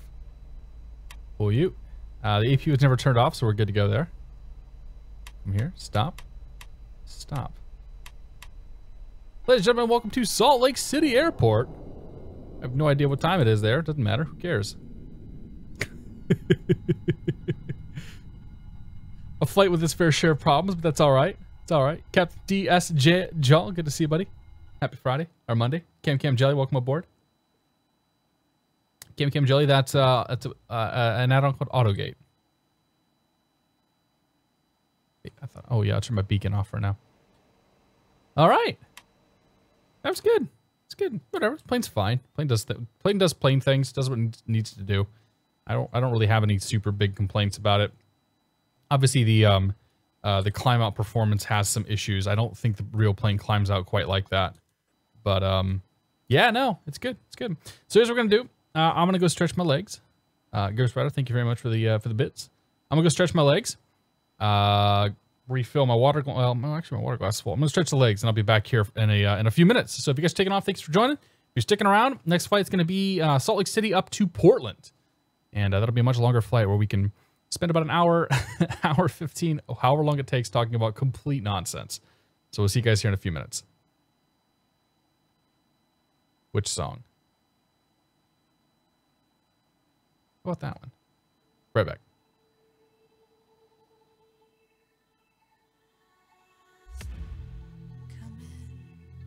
Come in. I can sit you by the fire.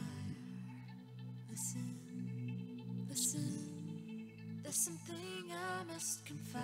I know I said that it'd be fine. I know I made it look like it'd be alright. But I think I learned my lesson, and I'm not gonna let you out of my sight. You can call me killer, 'cause I'll bring you to the light. And it might taste bitter when you're answering to God. You can call me killer as you look into my eyes. Nothing but a sinner. It won't get away this time. It won't get away this time. It won't get away this time. It won't get away.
Yeah, I didn't think to check that, Keith. It probably was in there. The jet routes don't seem to work very well in 4 flight, though. All right. Welcome back, guys. Thanks for sticking around. Just in my flight plan real quick, we're going to head up to Portland next. For whatever reason, 4 flight doesn't like the jet routes. The jet routes that go in there, and it like just gets rid of them. I don't know if it's a 4 flight problem or what the deal there is, but it's all right, though. Like everything else is good. All right. Abyss, good to see you. Plain Stupid, welcome aboard.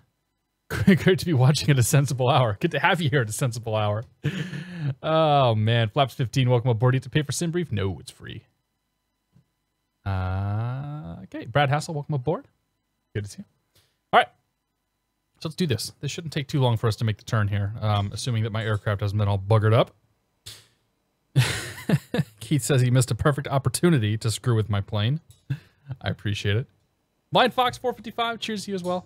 Good to see you. All right, so I think we'll do a little bit better this time because I now have a better feeling for this aircraft as a whole, and you know how to do stuff with it. So let's see. All right, so we need to probably stop squawking that. 1200, and stand by that for now. And let's just call clearance up before we do anything else. Get our clearance. And we'll go from there. So let me get the charts in here. And Salt Lake Airport diagram. Twin Falls RNAV. The Twin Falls RNAV departure out of Salt Lake City. Kilo Sierra Lima Alpha. Airport diagram. And we're coming in on the Hood 3. Now, the only thing that sucks about this is I don't think we have any VNAV to speak of whatsoever, but I don't think it's going to matter too much. We'll play around with it. Okay, so Salt Lake clearance is going to be 127.3. So 127.30. Pop you in there. Pop you in right there. Turn him back up. What kind of things can they mess with NPE? He can do anything he wants. Keith can literally do anything he wants. Kilo Sierra Lima Charlie because C. Yeah, probably right. Where'd the alpha come from? I don't even know. I forget what I said. We got a black screen refresh. I'll type it out there. Refresh if it's a black screen. Okay. I'm losing my mind, so you know, don't mind me, guys. It's just how it goes. Okay, so we're gonna call Salt Lake clearance up. We're JetBlue 717. We're gonna be IFR up to Portland. So let's do GBU 717 SLC to PDX and CRAFT. Great. King of Tree X-ray, Sierra Roger. That's how it always goes. That kind of stuff we don't talk about, Colonel. Maintain 170 knots or greater till. We joke about a lot of things. That's the one that we don't joke about. Just keep it in mind for the future. Salt Lake clearance, JetBlue 717 IFR Portland. JetBlue 717 Salt Lake City clearance, clear to the Portland Airport. Twin Falls for departure.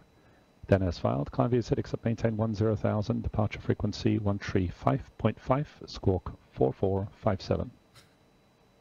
He doesn't like the fact that I'm calling him Salt Lake. Go to Portland Airport, Twin Falls 4 as filed, climb via CITIX up maintain 10,000, departure 135.5, squawk 4457, JetBlue 717.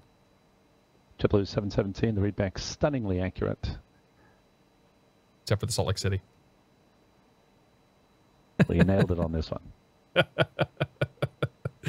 Because I didn't say Salt Lake City. All right. So let's get our FMC going here. So we're gonna go to departing and arrive, or no, flight plan, KSLC, KSLC, and I'm using the default because I don't like the one that's built into this plane. So I'm using the default FMC. KSLC, KPDX. Great. Departing from SLC, we're going to plan for runway 16 left on the Twin Falls 4. And there is no transition, apparently. Great. And then we'll go to the route page. 4188, cleared visual approach, runway 25 left, just maintain out From of Twin Falls. 5,000 for now. From Twin Falls, we take Juliet, or J15, J15. And we're going to take that all the way up to Boise. Great town of Boise. Boise, then we're going to take J163. Southwest 1291, contact tower 120.90. Let's turn Keith down for a little bit here. J163. If only it worked like that in real life, right? To BKE. From BKE, direct to Joppa. And then departing and arriving. Arriving at Portland, we're going to plan for, excuse me. Put the ILS-28 right. Once I stop burping here. And we're on the Hood 3. Oh. We're on the Hood 3 from Jotba. And then we're on the ILS-28 left, or 28 right. Great. Execute that. Fantastic. Go to the legs page. Make sure there's no discontinuities. None. No, oop, there's one. Fixed. And there's one right there. Okay, so that's it. That's the FMC. That's all good. Let's get people in fuel, and then we'll brief the departure. So we're going to want... We're going to want 14.1 thousand pounds of fuel. This time we'll probably remember to turn the APU off, because that could actually bite me in the butt if I don't do that. So we're going to do 14.1 tons of fuel, or 14.1 thousand pounds of fuel, I guess. It's not tons in the U.S. 14 point. Good enough. And our takeoff weight's about 101, so we'll get ourselves to about 101,000 pounds. That's the wrong slider, isn't it? Let's try this again. 14,000 down here. And then we'll use this to bring our weight up to 101. I added 14,000 pounds of people with 7,000 pounds of gas. That would have been a problem. But I'm smart and I figured it out. Yeah. How about them apples? And then I try to kill myself with my own saliva.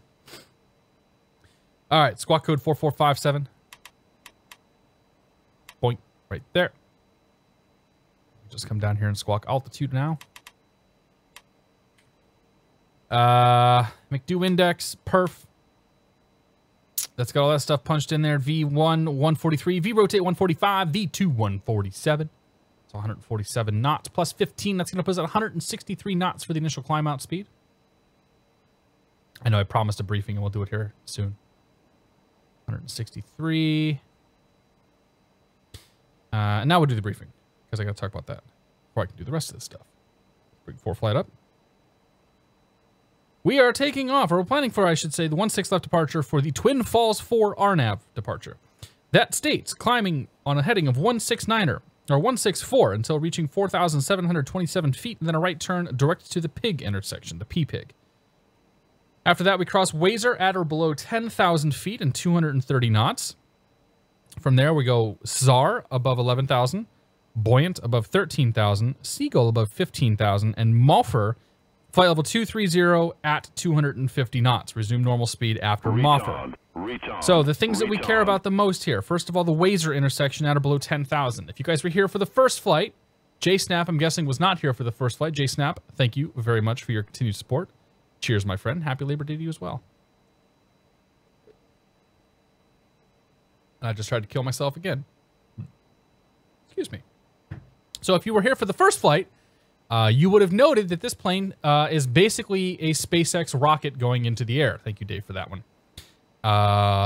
That means that the 10,000 foot restriction at Wazer is probably going to be a problem for us. So we'll punch in 10,000 feet as our, actually 10,000 feet is our initial altitude. So that's what we'll make sure we punch in there and we stay below that until we're cleared at higher.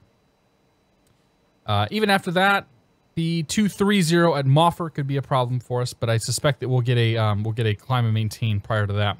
So we have the 230 knot speed restriction at Wazer, and then we'd have the 250 knot speed restriction at Moffer. Now, if he says climb and maintain flight level 240, and he hasn't told us to delete the speed restriction, we are still bound by that speed restriction at Mofer. So they're going to keep us nice and slow until we get there, unless Keith decides to be generous and gives us something else. So that's what we care about. All right. So the initial heading is 164. 164. Let's get rid of you. Initial heading is 164. The speed we've already set. The initial altitude is 10,000 feet. And everything else we don't care about. We'll make sure we're in FMS mode, which we are, right there. We will then hit the flight director button. We'll hit the nav button. We will hit the flight change button. So that'll set our flight director up so that we are on nav mode from the FMS. And that we are going to try to maintain 163 knots on the climb out. Fantastic. And we're not going to sit there very long, because we're going to get real high real fast in this thing. Okay, so that's the glare shield set. That's the FMC set. Performance looks good for us. I'm happy with that. We've set the transponder. We're already squawking Charlie. I do believe we're ready to go. Inconspicuous space for $5 tips. I'm sure that speed restriction will clear right up. Yes.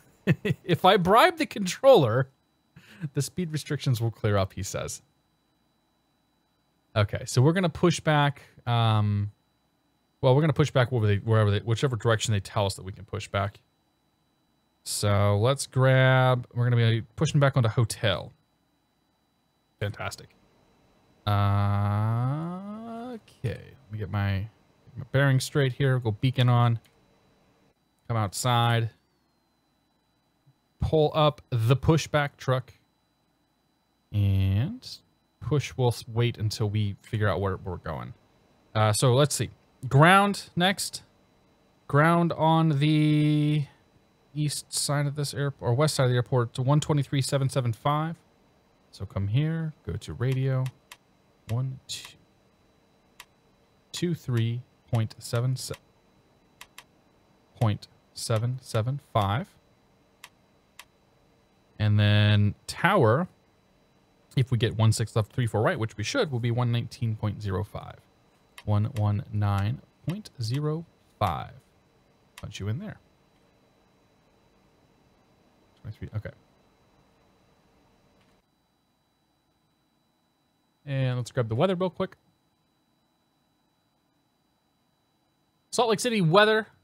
Winds 3205, 10 mile visibility, few clouds 8,000, few clouds 12,000, 34 Celsius, altimeter 3014. I think we still have plugged in. 3014 still in there. Great. All right. So we got the weather.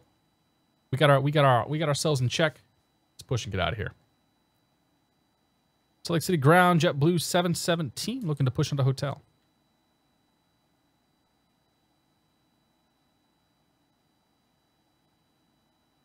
Salt Lake City, JetBlue 717, Salt Lake City ground, push onto hotel is approved, tail south.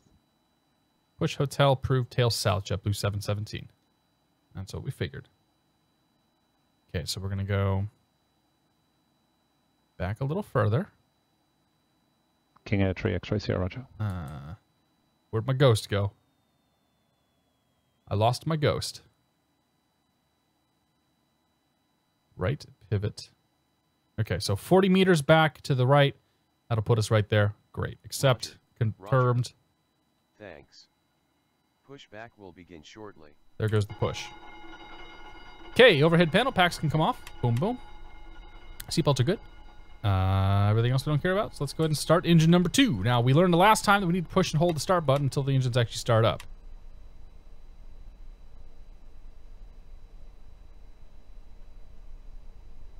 Okay. In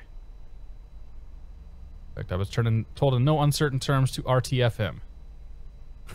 If you don't know what that means, look it up.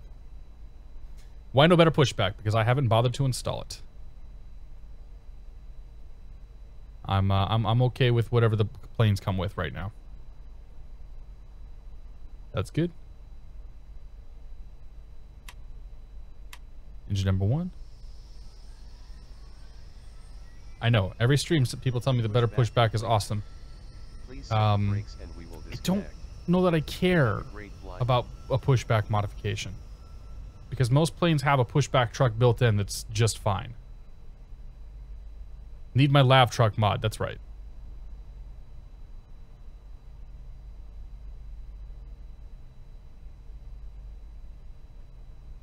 Okay, that's good there. Let's go flaps 2. And we'll go to RTO. Right rudder's good. Left rudder's good. Left aileron. Oh, right aileron. Full back. Full forward. Dirto, good to see you, buddy. I've seen you for a while. I'm doing very well, thank you.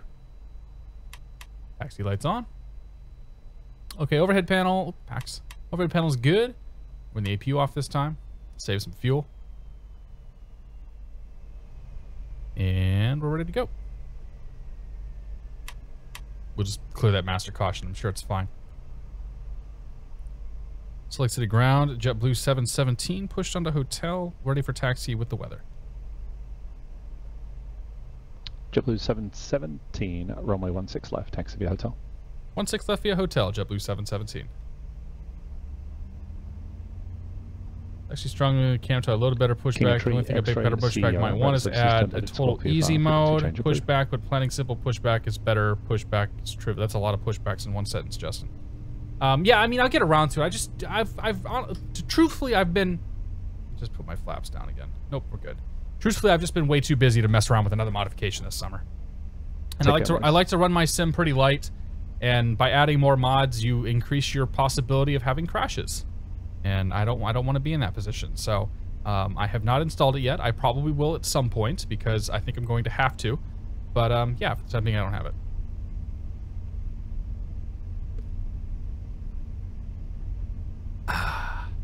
Vision Bike, good to see you, buddy. Hope you're doing well. Happy Friday or Monday. I certainly have nothing against anybody who decides to run it. That's totally your discretion.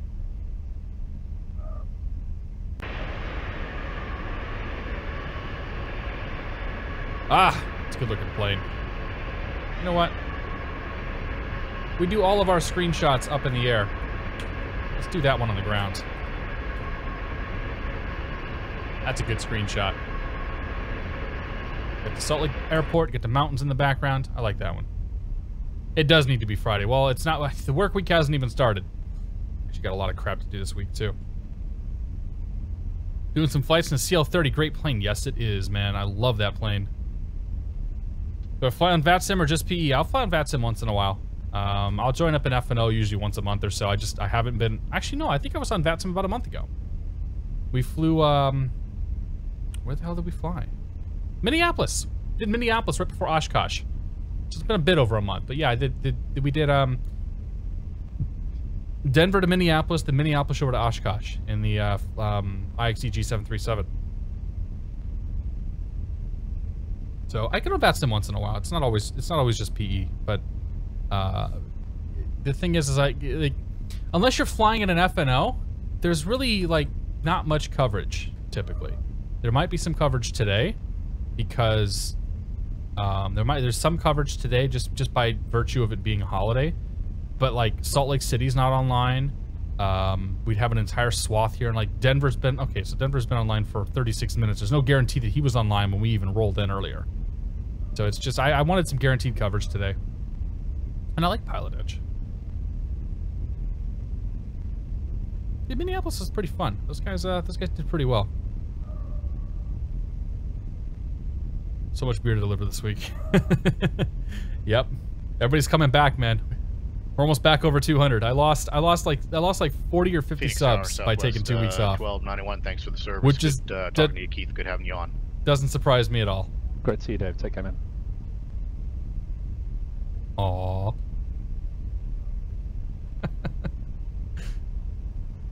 Shell out the bucks. Yeah. Eventually you'll be able to jump on. Okay, over to tower. Departure is 135.5. 0.50. Punch you in there. Salt Lake City Tower, JetBlue 717, holding short 19 left.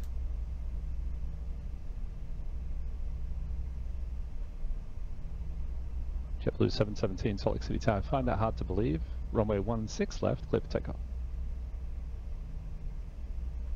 I swear it says 19 left on here. Clear for takeoff, 16 left, JetBlue 717. We'll file a bug report. Log it.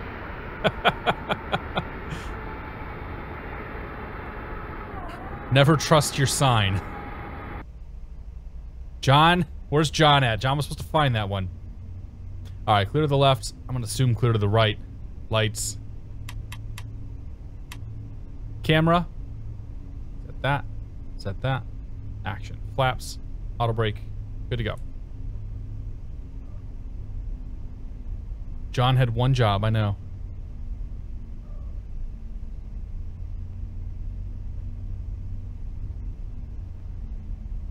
Okay, let's do this.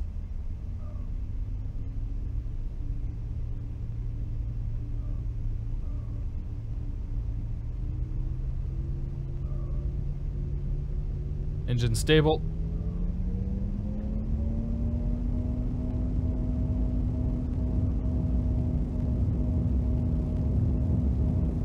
Airspeed's alive. Instruments in the green.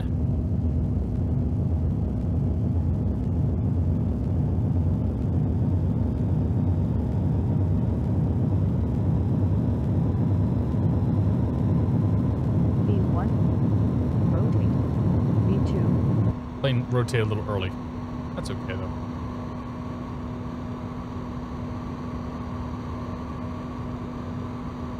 Positive rate gear up.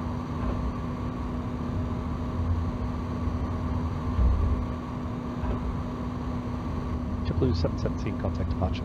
Departure, JetBlue 717.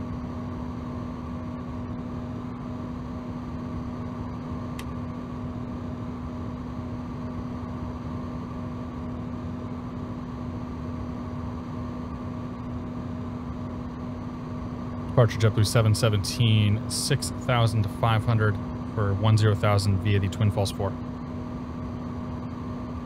JetBlue 717, Salt Lake City departure, radar contact. Climb via the Twin Falls 4 departure. Climb via the Twin Falls 4 departure, JetBlue 717. Okay, so we got to do 10,000. So we can't climb above 10,000 feet until we cross Wazer. So we're going to cap out at the speed, but now we're not sure which runway we took off from. I'm confused too, man.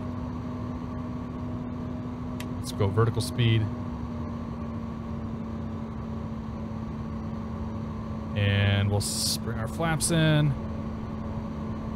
We'll go speed up to 230 at Wazer. 770, climb and maintain flight level 230, delete speed restrictions.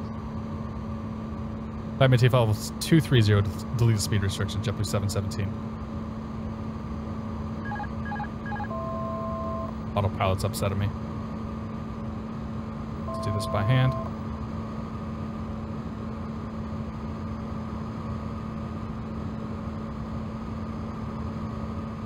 Okay. Taking the altitude for JetBlue 717. JetBlue 717, flight level 230. Flight level 230, thank you, JetBlue 717. 280 knots. 230, not sure what happened with the autopilot there.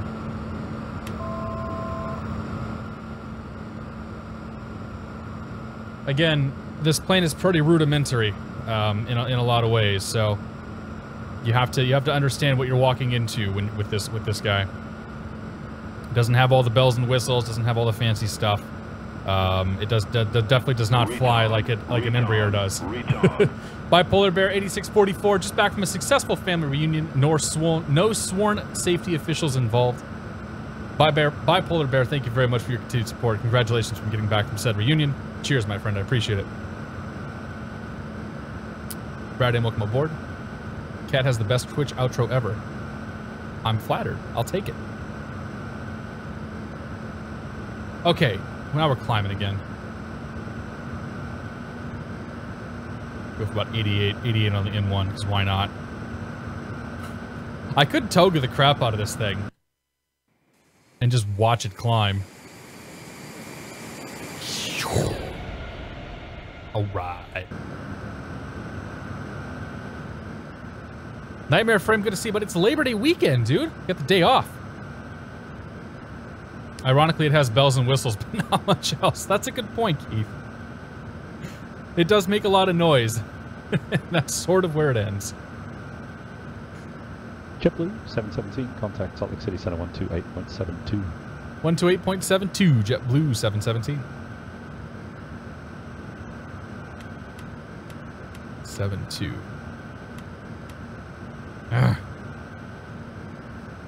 725.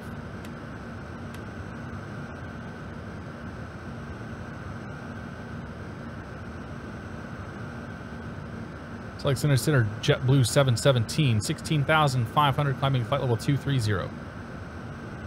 JetBlue 717, Salt Lake City Center, climb and maintain flight level 340. Flight level 340, JetBlue 717. Alright, 340. We'll go standard. There we go. That's that. Clocky 180, rocket ship indeed. Crazy Diamond, welcome aboard, man. Good to see you. I like how the altitude tape perpetually shows you that you are at radar ground altitude. Oh yeah. I didn't even notice that. Crazy. That's funny.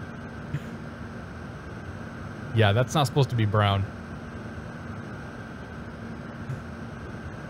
Yeah, I hadn't even noticed that one, man. That's good. That's real good. Wait, there's a map? Is the map? No, the map's not accurate. All right. SSR1, good to see you, man. Happy Monday. Welcome aboard.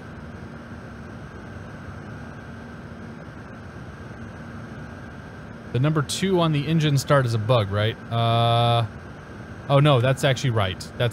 Those are both covers. I just didn't put engine 1 cover down.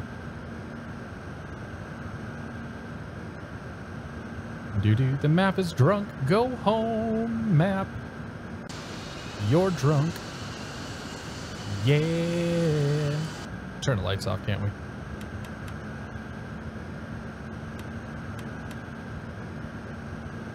All right. Just stare at the autopilot for the next hour. And I'm kind of okay with that. My goal was to have a nice chill flight this afternoon. It's Tuesday in Dubai. Yeah, it is Tuesday somewhere. SSR, man. If you're in Dubai, I haven't heard a lot of people from Dubai tuning in, so welcome aboard. Am I running reshade? No. FO Jack, welcome aboard. No reshade. All stock. Yeah, buddy. Great Salt Lake below us. The salt flats and whatever else we got. Actually, that's a missing scenery tile. So we're not gonna, we'll look this way. Uh-oh, are we not gonna, no. I gotta find out what tile that is and fix that, because that's like, that bugs me every time we fly in or out of Seattle, or Salt Lake City. Guy on a plane, it's all good, man. Have a great night. Get your homework done. I assume the scenery is ortho. Yes, it is. Yep, we took off out of Mr. X's Salt Lake City payware scenery. And we're flying through, we're going to have ortho scenery leading us all the way to Portland. And when we get to Portland, we'll have Mr. X's Portland scenery to greet us. Stealth Talon 4, welcome aboard. Ghost Rider, thank you very much for the 30 bits. I only have an alert after 100 bits. So if you save them up and use them at 100 bits, then you get the alert that pops up. But thank you very much, man. I appreciate it. What do I think of Mr. X's Salt Lake City? It looks good. It really does. I honestly have a hard time justifying the cost of any sceneries. So the full disclosure here is that I get basically everything for free. Most of the sceneries, most of the planes you see here, I get for promotional and review purposes. So I did not pay for my Salt Lake City scenery. I think it looks good, but I think the value proposition is up to you to decide. Like, there's been plenty of streams where you look at it, you get to see the sceneries, you see what they are. You might try to find one that hasn't done ortho and see what kind of ortho that it includes. But yeah, I mean it's a really well done scenery. It looks super nice, and it's pretty damn accurate. Like Mr. X worked pretty closely with John Fly, who is from the Salt Lake area, and helped, like, John helped him get a lot of pictures, a lot of source material for that particular airfield. So it is very thorough. So yeah, it's not bad. I'm doing World Flight this year. Cool. I like the interior sound takeoff roll just right. Yeah, it sounded okay. Like the winds, like it's using default X-plane sounds for a lot of stuff. Like the wind sound is a default X-plane sound, and I'm not really super up on that one. He said ABQ would be cheaper, right? I don't know. I don't really keep up on the forums too much. I don't really have time to follow the forums. Usually when you guys tell me stuff is when I know that they're on the forums. Nope, APU is turned off. I promise you the APU has been shut off this time. Nope, it is definitely turned off.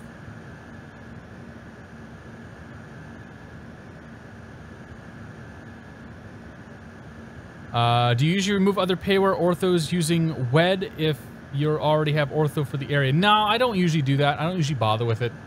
The payware, like a lot of payware scenery, a lot of scenery in general comes with orthos. Comes with their orthos in a separate folder nowadays, so that you can just not install the ortho folder.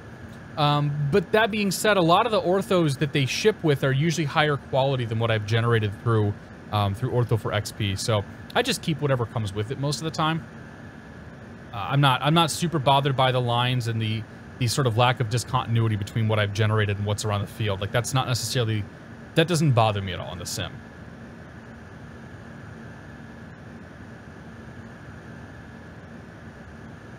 Oh man, I'm so thirsty. Too much beer this weekend. We had a beer on Saturday. One of my buddies did. It was a golden mocha stout was the name of it, and the bottle comes out and it says, "We swear this is a stout," and it was a stout, but it was like a wheat beer. It was actually, I told a story. I think when I was in Indianapolis, I had a blonde, like a coffee blonde ale. And it was the same sort of idea. It was like a wheat beer, and you drank it, and you're like, holy crap, this is a stout. Because it had that real strong coffee flavor, had that real kind of sort of heavy bitey, or heavy creaminess that you would expect from a stout. But it was a blonde. Like, it was yellow. It was very confusing, but it was probably the best beer of the evening. It was very, very, very good. I forget who made it, though. Beekeeper, welcome aboard. Love the way the plane climbs. Yeah, no kidding, dude. 32,000. I mean, we're losing... Oh, crap, because I forgot to set myself into Mach mode. We'll do Mach 0.78. I was going to say, we're losing some climb performance now, but that's less of an issue. Not really super concerned about that. So we'll climb. We'll change over to Mach mode, Mach 0.78. I think that's a little bit fast. 7.8 there. I can add a little more power, too.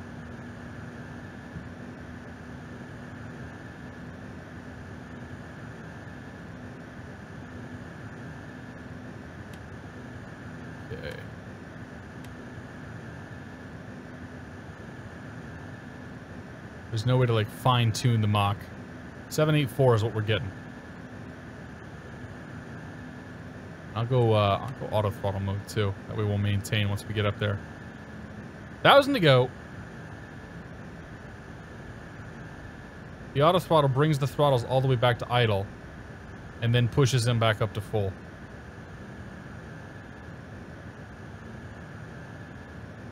That's okay.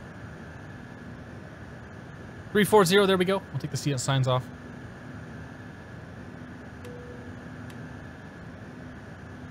And we are all set. Welcome to cruise, ladies and gentlemen. Let's look out this way. Where we don't have that giant chunk of scenery missing.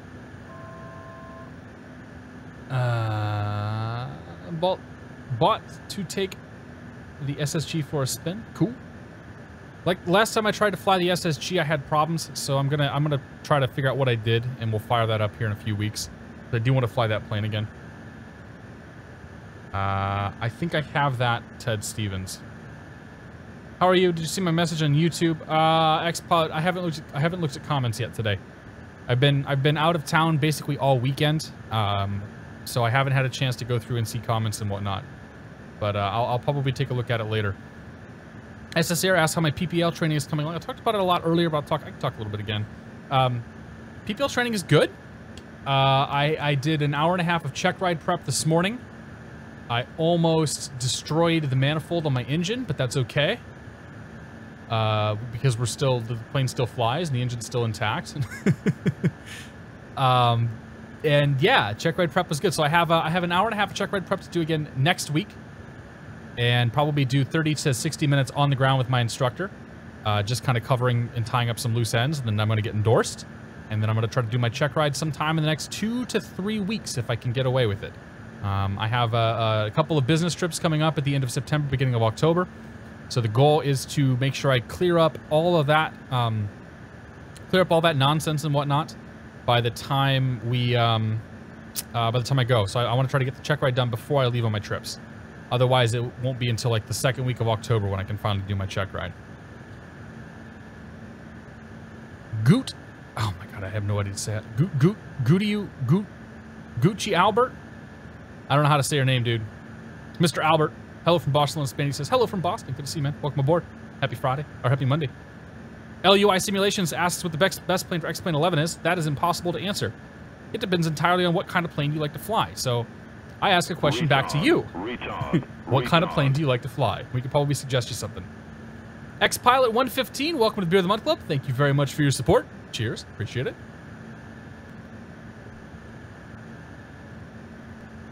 Chris 3DX1, welcome aboard. Finally got around to getting X-Plane 11 and the Flight Factor 757. Do not regret buying either of them.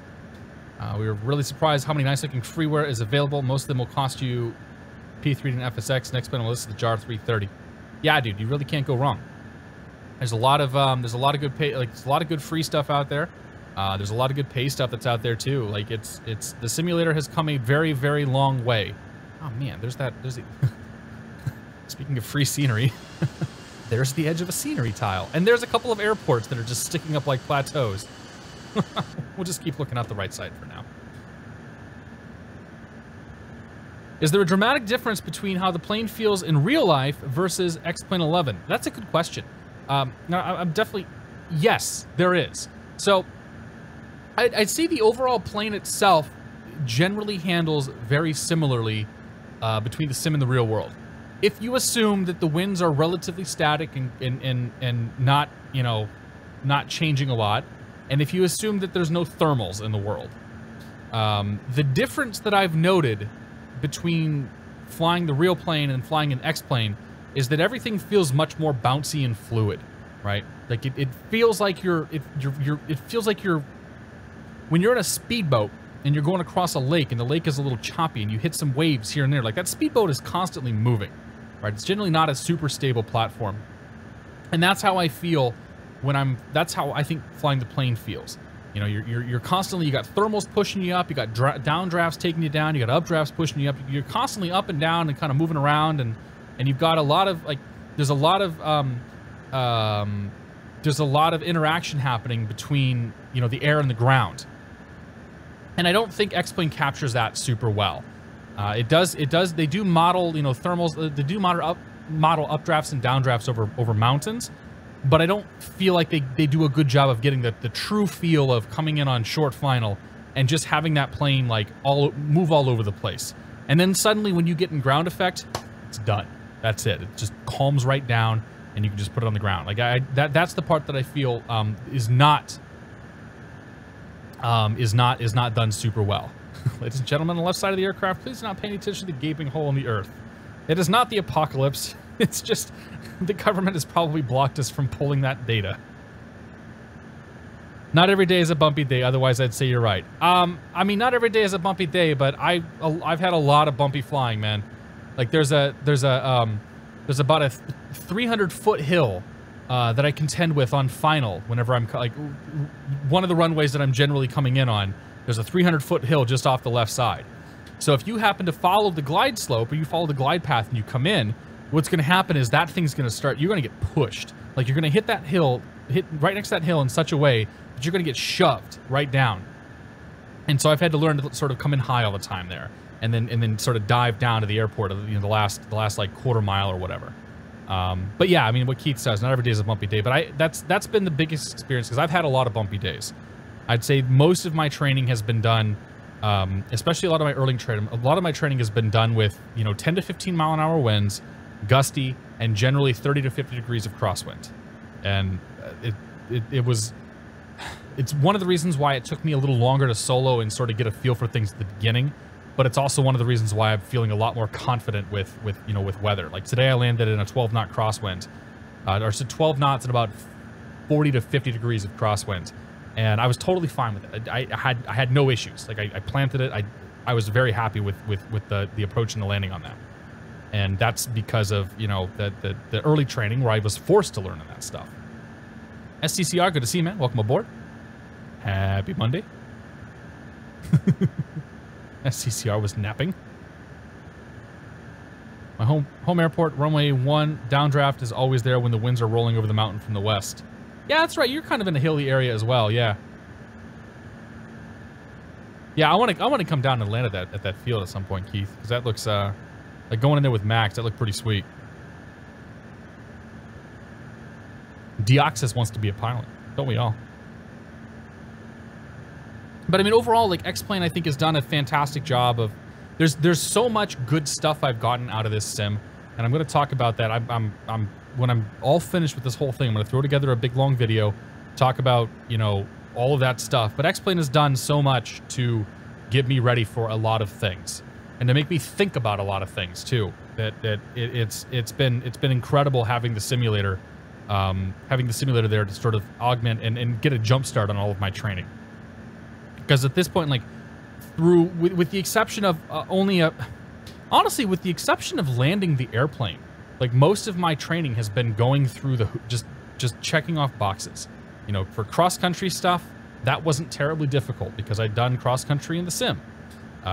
For the hood work and the instrument flying, that was easy because that's all. Like I've done all that stuff in this. Like a lot of this stuff has just been checking off boxes and meeting requirements. Largely because of the work done in the sim. How many CFIs did you try out before you started training? 2. Ish. So I did one discovery flight a couple years ago, and I wasn't the biggest fan, but I also had no money at the time, so it didn't matter. I couldn't afford to go do it if I wanted to. And this CFI I did a discovery flight with back in March, and instantly liked it. It helped that I was going to probably join the flying club up there. But yeah, I went through 2 CFIs. I've been up with 4 different people. So I went up one time with the second CFI from my flight school, and then I also did a flight back in Indianapolis where I went up with a different CFI, just for an hour and a half. I'm graduating this year, going to Florida for college. Any suggestions? Study. Learn how to study. The biggest thing that I didn't have in college was the ability to study. And I'm very disappointed with the fact that I never really properly learned how to study. So do that. Knew most of the cross-country side, all the comms, pattern work, how to read sectional METAR, yeah, all before started training. Exactly, yeah. Like there's so much stuff. Like I had so much of the mechanical knowledge already down thanks to the simulator and PilotEdge or even VATSIM.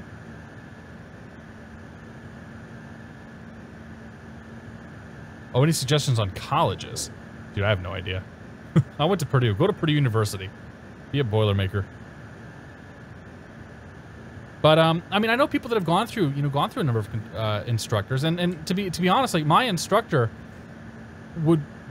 may not work for everybody. You know, I think my instructor was fantastic, but he's also sort of a hands-off, laissez-faire. Like, you're gonna screw up, things are gonna happen, and you're probably not going to break the plane in the process. Kind of instructor, and he'll jump in and he'll make adjustments and corrections and whatnot when he has to, but like for the most part, he just let me, you know, he just let me put Cessna tire-sized holes in the runway out there, and didn't really give much care to it because we debrief, like, here's what we did wrong, here's what happened, here's how we can fix that between each of the landings and whatnot. Captain McGee, welcome aboard. I have Ortho for XP question. Around the western U.S., I get lots of blue lines, triangles, areas when I'm at high altitudes. Is there a way to fix without re-downloading the tiles? I don't think so. I think you have to re-download the tiles, but I'm not sure. Boiler up indeed. I had to choose Purdue or ERAU. He says go Eagles. I'm guessing he didn't choose Purdue. Do you have to get Ortho for X-Plane to look nice, or is the default scenery okay? I'm just wondering because I won't be able to have it for a bit.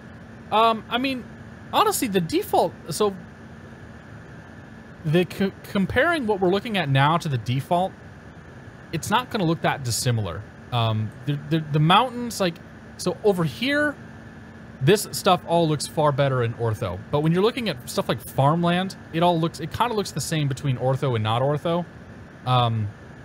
It really just kind of depends on where you're at. I don't really feel like Ortho is a requirement per se, but it is certainly a nice thing to have, a nice thing to practice with. But if you want to know what it looks like, just go grab the X-Plane 11 demo. 384, 1 cent watching. Grab the X-Plane 11 demo and see what it looks like, because the demo is the full sim, just with a limited geographic area and some other restrictions.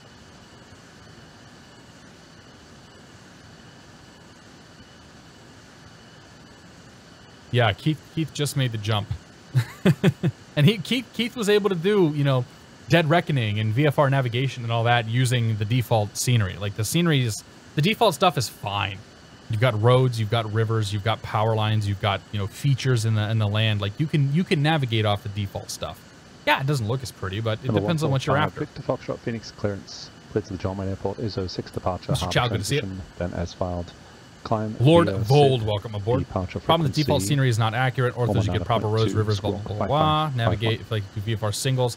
Yeah, I mean, the Ortho definitely gets you better stuff, but like you can still do VFR, like basic VFR navigation off of the default stuff. And if you are concerned about that, then there's also, you know, there's also, you know, mesh updates and things like, oh man, what the hell's that?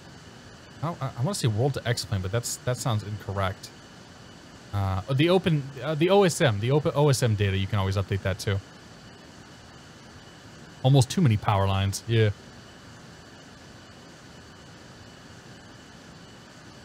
Oh yeah, flying gas mask. Ortho is what we're looking at right now. Basically, it's taken satellite imagery from various sources and put them onto my X-Plane so that what I'm looking at looks real, because it is truly real. Like, this is what it looks like when you're out here flying over, you know, this particular, with the exception of the big hole in the ground, this particular spot. Yeah, I mean, Ortho takes some time to get used to, but with Ortho 4XP, like my requirement when I moved to Ortho, I had very simple requirement. It needs to be easy. I need to be able to fire and forget. You know, I will invest several hours in the onset to figure out how to do something. But I don't want to have to keep futzing around with it, keep troubleshooting, keep tinkering with it to try to make it continue to work. So when Ortho 4XP got to a point to where I could go to a map, click on a bunch of boxes and say generate, then I was like, all right, I'm going to go with this now, because otherwise I just didn't have the time or the energy to do it. So it takes a little bit of getting used to. I'd say probably plan for like 5 or 6 hours of trial and error. And then once you figure it out, it's a piece of cake. Like, you just basically push a button, it goes. And it does it all for you. It is freeware. Ortho 4, the number 4 XP. Just Google that. Yeah, I definitely notice things are missing with the default stuff. Like, yeah, it's not going to have everything. And it depends, like, a lot of it depends on what you're able to set your settings to as well.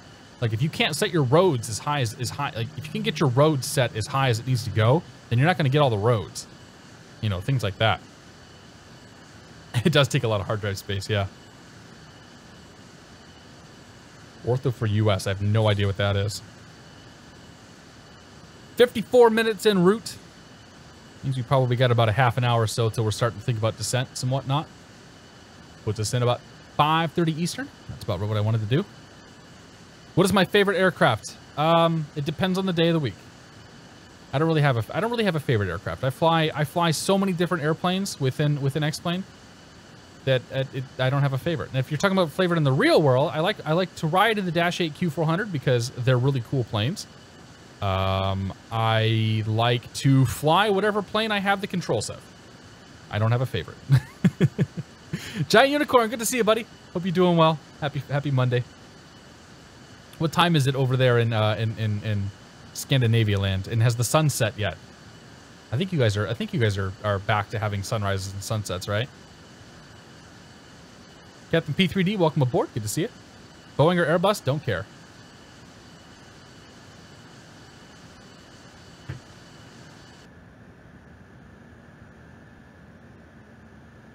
Ever been in a Cirrus? I have. I've spent quite a lot of time in a Cirrus. My favorite is the Eclipse 550 NG. I love the Eclipse, yeah. The Eclipse is probably my favorite right now. That being said, I think I teased this a little bit earlier, but this coming Friday, we have a new plane to show you. It's gonna be cool. That's all I could show you. I could have flown it today if I wanted to, but I didn't want to take the time to learn how to fly it yet. So we'll take this up. We'll take this up on Friday. It'll be fun. 22:33 and it's dark outside. Got it. Finland's dark at the moment. Winter's hitting hard. Winter? Oh, don't invoke the W word already. Kiriokin, welcome aboard. What do you think about the Coronado Cessna 208? I'm not a big Coronado fan. I've flown a lot of their planes over the years, but I at this point I'm kind of Coronado doesn't really offer what I'm looking for in the sim right now.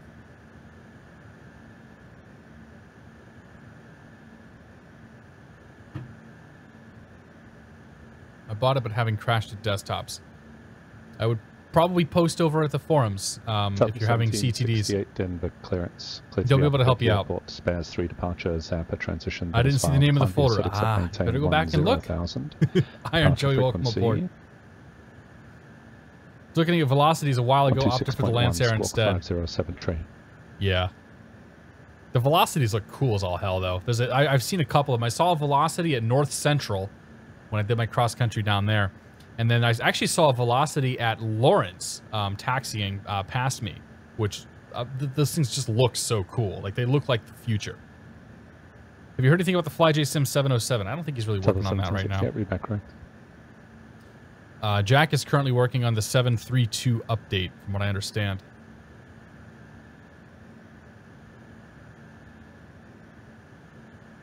I like to hear that with the red packs. Yep. Who's on ZLA right now? No idea. Ars Bubba, welcome aboard. We're flying in the western U.S. We've got Keith. Contact Oakland Center 128.7.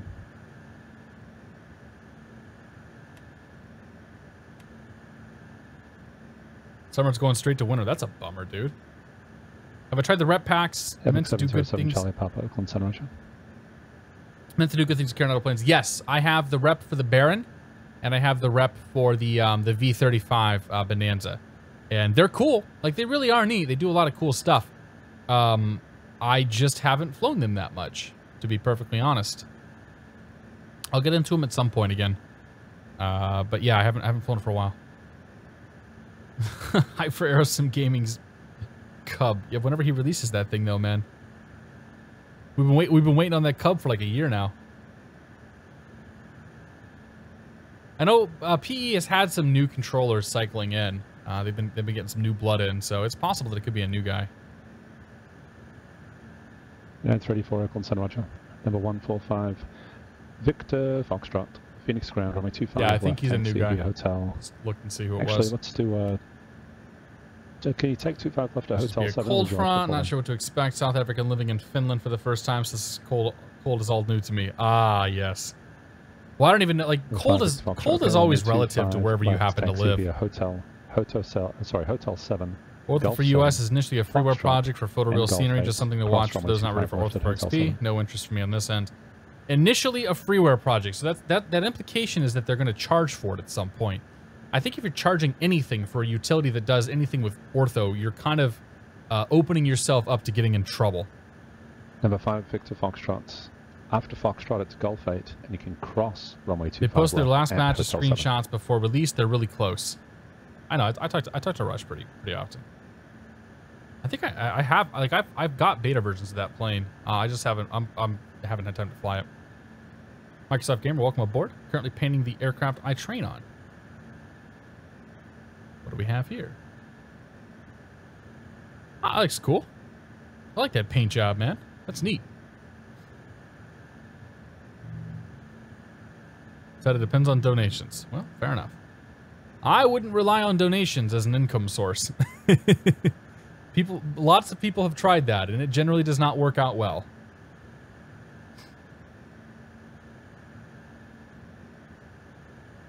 Like donations are such a minuscule, you know, for a lot of big screamers, donations are how they make most of their money. But if you're just doing freeware projects and whatnot, you're not gonna. People are generally not going to donate enough to keep you going. Unless it's like Dwarf Fortress, where that game is some sort of like freak anomaly that manages to make money, even though, you know, they don't, even though it's completely free and there's no reason to actually give them any money for it. United 384, contact NorCal, approach 121.3.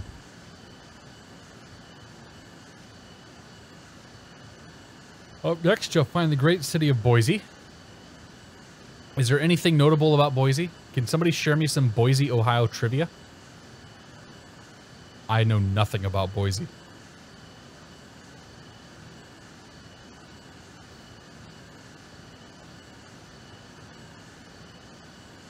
Things progress as they will. I hope to acquire legal rights to edit and disperse the product with no restrictions. Well, that'd be cool.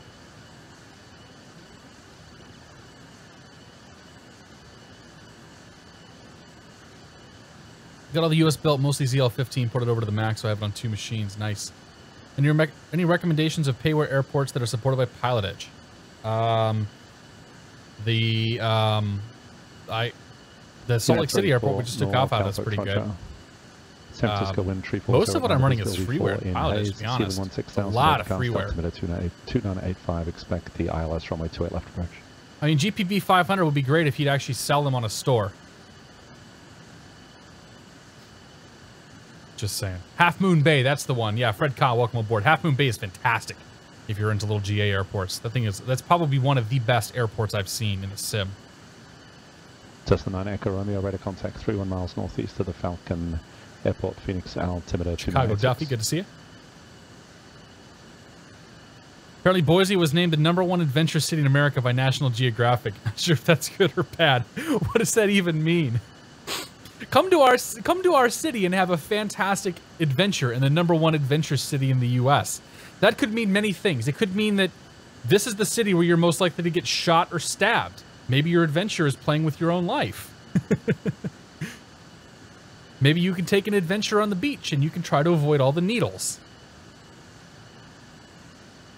I'm guessing that that's not quite what they're referring to, but #1 adventure city. Interesting. So here's here you go. You were asking about ortho versus default. So this is a set of default textures that surrounds the Boise airport for some reason. And they seem to have put some ortho or something inside. Like, this is a pretty piss poor airport. They put some ortho or whatever inside the airport, but for the most part it's just all like stock scenery. So this is stock scenery and this is photoreal. Over here, stock, photoreal. So that shows you the difference pretty clearly. Cessna 9 Echo Romeo, are you going to be able to descend prior to the Bravo? I'm not sure I can do much for you. I'm going to upset like the 3 viewers I have that live in Boise, Idaho, I'm sure. Phoenix landing is west. Sorry, Phoenix is landing. Benchmade, welcome aboard. I bet you can meet some interesting people at the bus terminal to have adventures with. Yeah, you can. Cessna 9 Echo Romeo, Roger. All those adventures apply to Chi-Town. Chicago Duffy, I was actually thinking about Chicago when I was saying that, yeah. A lack of great restaurants may well be an adventure, but I don't want to try it. Retard. Mashed Pumpkins, welcome to the Beer of the Month Club. Thank you very much for your support. Cheers, I appreciate it, man. Let me do the Purdue side here. Boil it. There we go. Boil her up. Cheers, man, I appreciate it. It's acceptable, much better than the default FSX scenery. Yeah, I do think that the default X-Plane stuff is better than the default FSX stuff. That's not really tough to do, but yeah. And it gets like the desert textures suck. The mountain textures are better. The like open plains textures are generally pretty good, like the farmland areas. Like if you fly through northern England and you compare the default versus the ortho, there's actually like very little difference between the two. I should make my own scenery with custom textures. I tried with web, but I couldn't figure out custom textures. Well, I mean, it's doable because people do it. Is there wing flex in this plane? No idea. Gun and Gamers, welcome aboard. Orbex does a great job with this area in their scenery. Nice. What scenery pack covers out here? This is part of the. Is this part of the Pacific Northwest? Kirby Plays, welcome, or Serby Plays, welcome aboard. Any tips on getting into PilotEdge or VATSIM? I have many hours in X-Plane 11, but I feel very intimidated by the whole thing. Do your research. Do your research. Make sure that when you log on, you have some idea of what you're doing. Number 1, full Foxtrot Phoenix. If you go to training.pilotedge.net and look through and go through PilotEdge's training program, that's immensely helpful. I would suggest if you're going on PilotEdge for the first time that you actually do their entire training program, like do the VFR stuff and then potentially go do the instrument stuff as well. But start simple. Start in a Cessna 172. Start a nice, easy, slow plane where you can sort of work yourself into doing more. Honestly, you have to understand you're going to screw up, and if somebody says something to you, you don't get offended. You need to treat it as a learning opportunity, and make sure that you understand, like, okay, they're telling me I messed up. Here's why I messed up. But like more than anything else, if you're going to go to PilotEdge especially, go through the training program, go through the CAD ratings, like do those, because that will get you a lot of exposure very quickly. Where's the LNAV button in the SSG? There is technically no LNAV button. So you have to go into FMS mode on the left panel here, and then click on the nav button here next to the heading knob. And that'll put you into LNAV. How do I like the X-Craft compared to the SSG? Carlos Santana. That took me a second. Welcome aboard. Happy Monday. I would say I generally prefer the SSG, but I tried to fly the SSG 170 a couple of weeks ago, and it didn't work. So I couldn't fly it at all. So we ended up with a plane that I forget what the issue was. There was something buggered up in the FMC. So I need to go back. I need to go revisit that one and see if I can figure out what the problem was and get it working again. Generally, I would say that I have preferred the SSG to the X-Craft planes, though, just because the X-Craft planes are a little lighter on the simulation. They're meant to be kind of more sort of dumbed down, if you will, planes. And there's not, there's definitely not as much to them as the SSG, which is built to be a bit more complex. Victor Foxtrot, Phoenix departure, ready contact, climb and maintain, flight level 210. Plenty of material to help you be successful learning procedures. Just have to be willing to read and watch it for sure. Yeah, Survey Plays. So K Smith PE is the owner of PilotEdge. So if he tells you something about the network, it's probably good advice to follow. Just saying. The SSG is better when it works. Yeah, I mean the SSG and I have a track record on this stream. We definitely have a history. Why doesn't P3D have a decent E-Jet? I don't know, man. I don't know why nobody's built one. Like there was the feel there that came out for FSX and whatnot, and I think that works until P3D. Well, it obviously worked in P3 version like 2 and 3, but I don't think it works in 4 now. And I'm not sure that it'll be updated for 4. But I don't know why nobody's ever built one. Like the closest thing to the E-Jet you have in P3D is Aerosoft's CRJ, which is, I think, pretty okay. E-Jet FMS, yeah, they're interesting. Cessna 9 Echo Romeo, Falcon Field reporting wind 250. And Keith is being modest. Check out his PE seminars. Yes, there's lots. Keith has done lots of good stuff out there. But don't make your first flight on PilotEdge in a big heavy jet or a jet at all, because you will find yourself struggling, and then you will not have fun. But if you start in a Cessna 172 and get the feeling for how things work, then you'll be you'll be in pretty good shape. Serby Plays, welcome to the Beer of the Month Club. I'm happy that we were able to help, or hope that we were able to help you. Thank you very much for your support and cheers. Fuel there still works up to 3.4. The Aerosoft CRJ is a mess. Yeah, I don't know. I haven't flown. I think I have a copy of the feel there, and I may have flown it like once or twice before I ditched it and went to X-Plane. But I have not flown the Aerosoft CRJ though.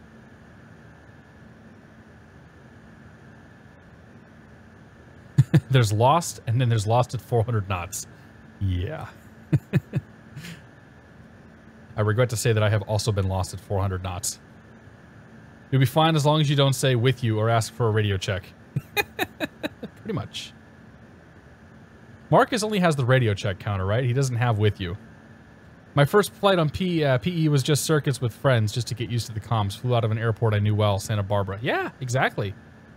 I mean, and there's been a few times where I've jumped on with people and we've done circuits in Santa Barbara, or we've done circuits in, you know, San Luis Obispo, or we've gone to a non-towered airport and just had fun out there. You know, there's plenty of opportunities to go out and get your practice. The first time you key up, you're going to be scared. Like, you're going to be terrified, okay? Absolutely terrified. And then you'll do it and you're like, oh, that wasn't too bad.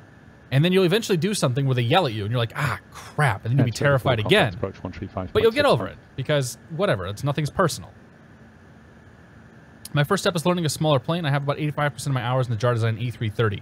Well, if you have X-Plane 11, the default 172 is fantastic. The default 172 is a great plane. The default Baron, you know, Keith has spent a lot of time with the default Baron and says it's pretty good. 3565. Had the quintessential P3D experience with the CRJ the other day. I spent 30 minutes flight planning, running pre-start checklist, programming the FMS, pushed back and noticed I needed to adjust the routing on the FMS a bit, and then P3D crashed. It's not just P3D, Fred. I've had a couple of crashes the last few weeks going into parts of the desert Southwest. And yes, it is very infuriating when that happens. We are 37 minutes until we're down. Default Baron is getting new F-mod sounds in the next update. Awesome. That'll be nice.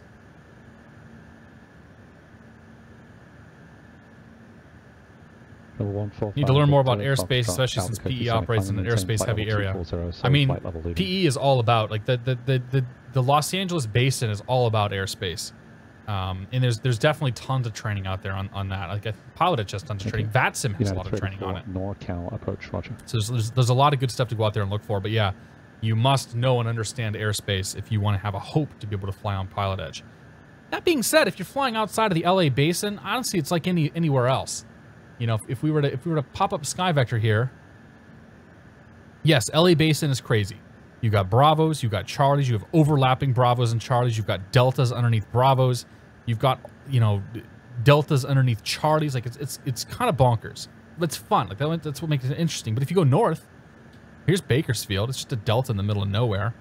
Here's Santa Barbara. It's a Class Charlie in the middle of nowhere on the coast. You know, here's Santa Maria. Here's San Luis Obispo. Like, you have all these fields that these are normal last fields, man. And then you've got your untowereds that kind of fall between them. So you don't have to start out in the mess that is the LA Basin. You know, you can start out in other parts of the coverage area, and you'll still have a good experience and a good chance to learn. And just understand, like, understand what Class Delta is first. And then fly into some Class Deltas. Understand what Charlie is. Understand all the rules and whatnot for those. Professor Jedi, welcome aboard. Happy Monday. Mr. Disco Crab, happy Monday. Multi-Crew, happy Monday. On my way to PDX. Nice. Instructor told me to contact tower for taxi the first time I froze, got nervous, even though I fly in VATSIM all the time and know how to communicate. Yeah, dude. Definitely the first few times I keyed up the mic in the real world, I'm like, I know this. I know what to say. I know what they're going to say back to me. I've done this interaction 1,000 times. It doesn't mean it didn't scare the crap out of me. Because now it's like everybody's listening, and also this guy sitting next to me is also going to judge me. But, you know, whatever. You get over it. Deepuck222, I was just at. Flying was a half an hour from landing after a 3-hour flight. X-plane crashed. Yeah, dude. That happens. Frequency change approved. Professor Jedi says, when I started to use the PE cat ratings, I just used the scripts and cut and paste in my call sign. Pretty much. I mean, you have to understand that things might change, but with the first, like, 4 or 5 cat ratings, there's really nothing that's going to change, right?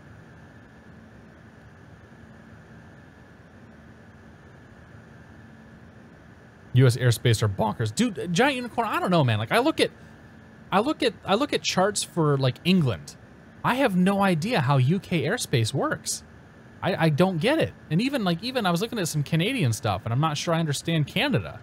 Like the U.S., I guess it's, you know, it's whatever you get used to. But yeah, it's kind of like there's some crazy stuff out there. You have an airport every 1 nautical miles. Here it's 50 nautical miles to the nearest. That's true. Yeah, it's ready for after Menlo cleared ILS from my 28 left approach. My favorite airport to fly into is SFO. I love the 28 approach. Dude, SFO is awesome. It's great.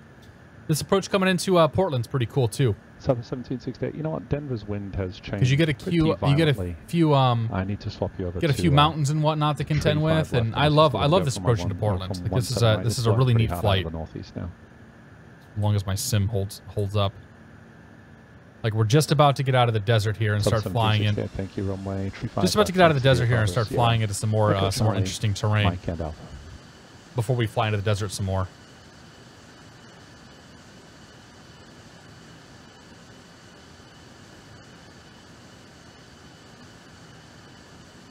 Canada, you're cleared into whatever airspace you want to, so long as you tell them you're sorry.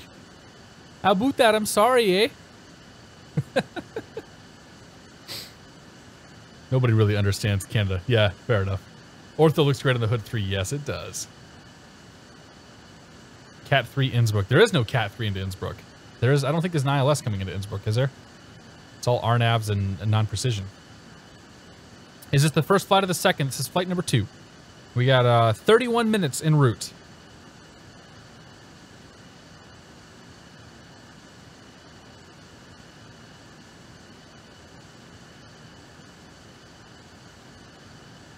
En route.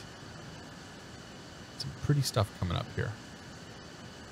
Weather is... Actually, the weather's kind of garbage down in SoCal. Marginal few clouds, 800. Overcast, 2800. For Torrance. John Wayne, scattered 900. Overcast, 1500. Probably some fun flying to be had down in SoCal tonight. Or today, I should say. I don't know if it's supposed to clear up. Not really. No, LA. So LA is calling for 2,500, 2,000, 3,000, 3,500 for most of the next 24 hours. So yeah, there might be some if you're looking for crappy weather, or some marginal weather, I should say. There might be some opportunities down in SoCal. San Francisco is in the same boat. Haze, smoke. It's high ceilings, but it's low visibility because of the haze and the smoke. I'm not sure how X-Plane would handle that. Microsoft Gaming says, whoa, I'm Canadian. I'm sorry. Eh? No, I have no problem with Canadians. You guys are cool. Although, I don't know about ketchup-flavored chips. I don't know about those guys. Like, that's a bit weird for me, but it's okay. To each their own. Hey, Smarts, good to see you, man. You are late. That's all right. We'll be here for another half hour or so. Catch the end of it. You can go watch the VOD in a couple days. We're hurting in California. Lots of fires. Yeah, no kidding. I see all the TFRs and whatnot. It's crazy. Just did Los Angeles to San Diego. San Diego was nasty. Yeah. San Diego, 9 miles, scatter 1,200, overcast 17. Yeah, that'd be a fun little approach. Heinz or Hunt's? Ketchup chips are great. At least the Lay's ones. I like to tell this story. A couple years ago, I went to Tunisia for a week, and on the way back, on the way there and on the way back, we flew through Paris.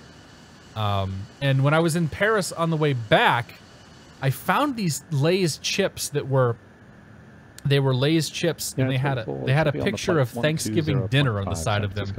Now I don't speak French. And this whole thing was in French. I had no idea what the actual flavor of these chips were. Only that literally it had a picture of Thanksgiving dinner on the side. You had like chicken or your turkey, you had your stuffing, you had your gravy. It was all there. So I'm like, I have to try those. I have to buy and try those. And I tried them and they were amazing. Like they tasted like Thanksgiving dinner. It's like if you took all of your mashed potatoes and gravy and turkey and put it into a single little pot there and sort of ate it in one big bite, that's what these tasted like. It was kind of crazy. So that's the only crazy Lay's flavor that I've had. I've never actually had ketchup chips, so I probably shouldn't talk crap about them. Yeah, it's ready for San Francisco Tower, wind 340 at 90, runway 28 left, clear to land.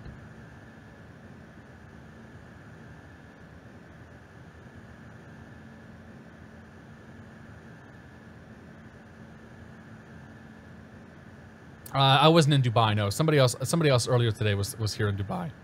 I have not been to that part of the Middle East at all. Tunisia is the closest I've come to the Middle East. Matt Slaternator, good afternoon. Hello from, good evening now. We're 5 o'clock. Hello from Boston. Good to see you, man. We got roast lamb flavored chips sometimes. Potatoes, good to see you, man. Happy Monday. Roast lamb flavored chips sounds kind of interesting too. Say what you want about ketchup chips, but the poutine is the absolute best. No, poutine's amazing.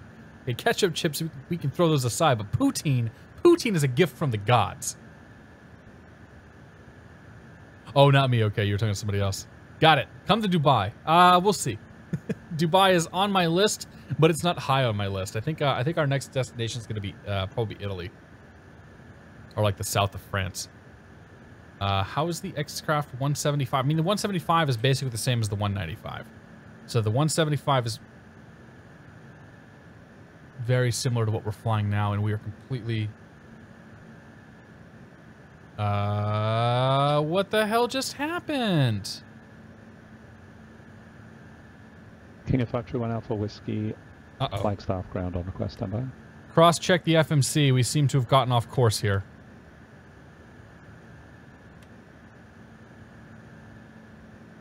Okay.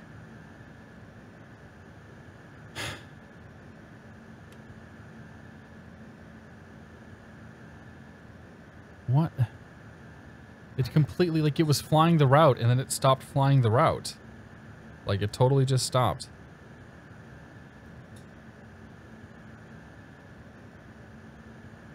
It's like City Center, JetBlue 717. Slight mishap in the cockpit. Looks like we are off course. Can we get direct to Jotba?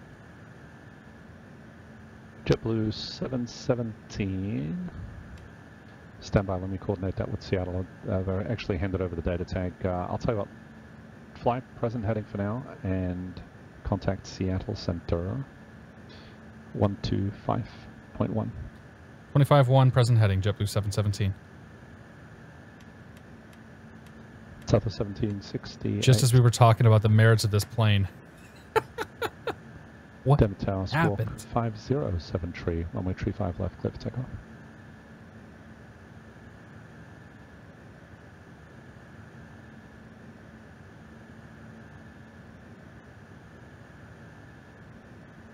Okay, let's even heading mode for now.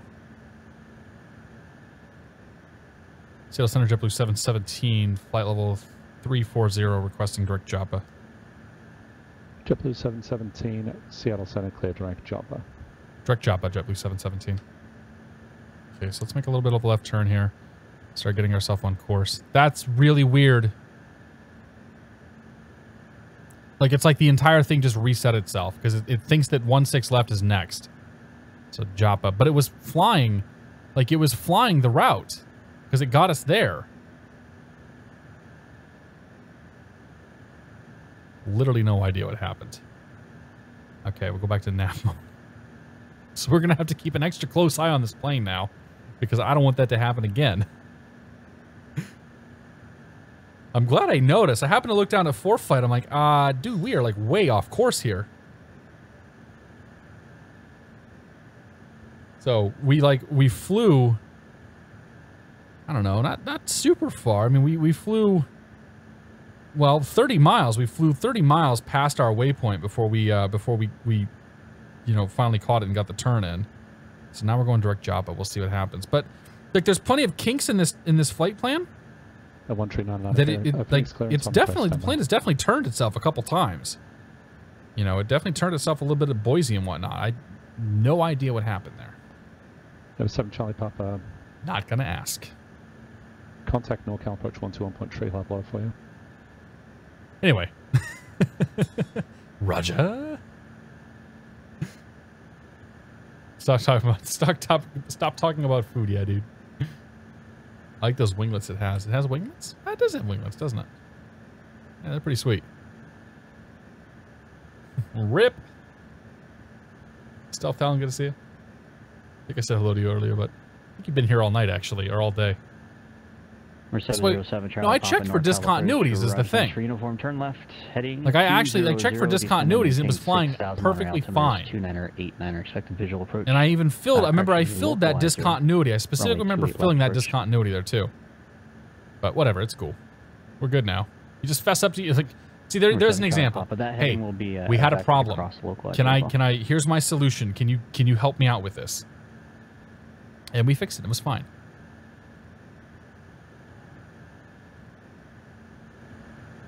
Explain FMC is just weird. Yeah, a little bit.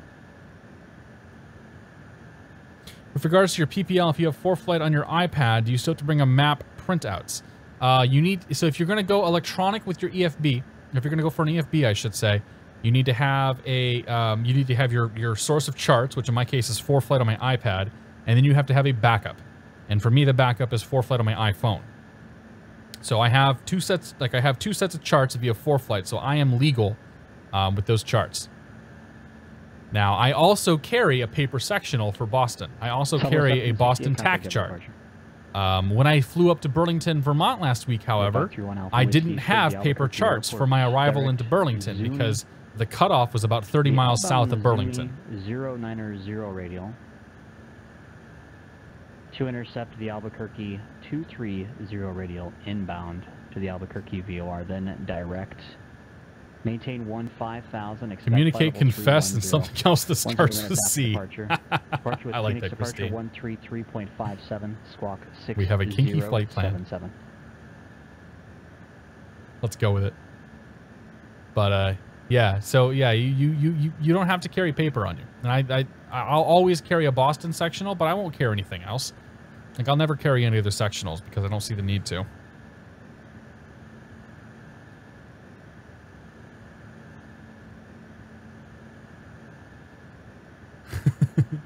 Confer, collude, collapse. Confirm on departure, direct Zuni, and then the rest of your readback is correct. One Alpha Whiskey, thanks, sir.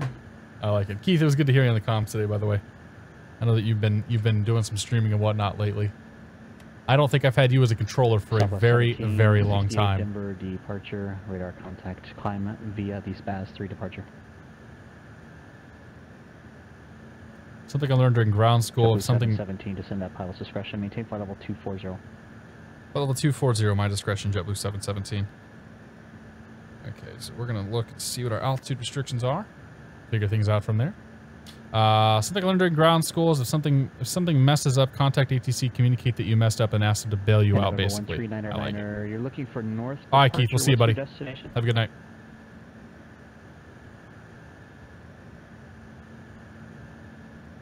Okay, so we just got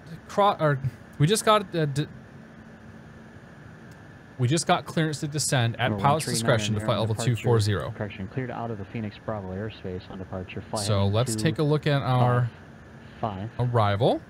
And maintain VFR. So we're coming in from the Joppa at or below 4,500. We're coming in via the Joppa intersection. 119.2. So Joppa. So if we look at the Hood 3 arrival, okay, coming in from Joppa. Joppa 240 or at or above 240. Soda at or above 17,000. Rabbi at 13,270 knots, and it goes from there. So the crossing restriction that we care about the most is going to be Rabbi at 13,270 knots. Right. Everything else is just cross it at or above. So if we do some math here, I'm going to figure out how far I am from Rabbi. Los Angeles Center 126.35. So I am currently 90 miles or so, about 90 miles from Rabbi. November 7 Charlie Papa. I need to be down to 13,000 feet by Rabbi. I got to start down now, actually. So I don't think we have time for this. I got to go down. I have to go down 11,000, or I have to go down 21,000 feet. Oh no, I got time. So I have to go down 34,000. I need to go down to 13,000 feet. That's a difference of 21,000 feet. We drop the 3 zeros at the end. We're left with 21. We take that times 3. That gives us shorthand top of descent of 30 or 63 miles from Rabbi. Just let ground know, okay? That puts us at 63 miles from Rabbi. So, Rabbi, we have to figure out Rabbi to Dufur, to Soda, to Joppa, and figure out like how far from Joppa do we need to descend.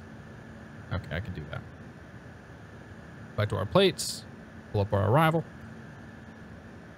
So we'll take 9 from that. So what we're going to do is we're going to count backwards. So Rabbi to Dufur is 9, so that leaves us with 54. Doofer to Soda is 6. That leaves us with 48. Soda to Joppa is 27. That leaves us with 21. So 21 miles prior to Jotba is our top of descent point. We're going to fudge that, and we're going to say 30 miles. 30 miles from Jotba, we're going to start down to flight level 240. I hope that made sense. You can see the chart that I'm looking at. You can see the restrictions I'm looking at, and you can see the altitudes and whatnot that we're dealing with. So we're going to start down in 10 miles. That's what that comes down to. The Big Bang Sniper here for 2 months. The Big Bang Sniper, thank you very much for your continued support. Cheers. It's better than water. All right, so 240 on the altitude. And we'll start down about 9 miles. And we'll make sure that we flip over to IAS mode on the way down, too. So I don't want to forget that. I hope that made sense. Sometimes these kind of things make a lot more sense in my head than they do actually on the ground. Or on the ground, not on the ground. Than they do actually on paper. When I'm trying to explain them to other people.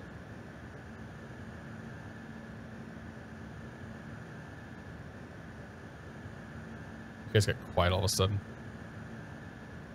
Everything got quiet all of a sudden. We're still live. That's good. I'm scared. Hold me. Start getting some pretty sights coming up, though. We got Mount Hood.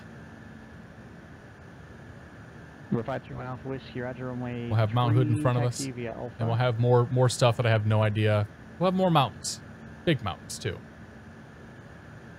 Hood on our left. And Addons on our right. So that's Hood. That's Addons. No top of descent marker in this plane? Not a chance. There actually might be a top of descent marker that you can program in. I just didn't bother to try to do it. We're enraptured. Your chart is still on the screen. Yes, you are. Who can blame you?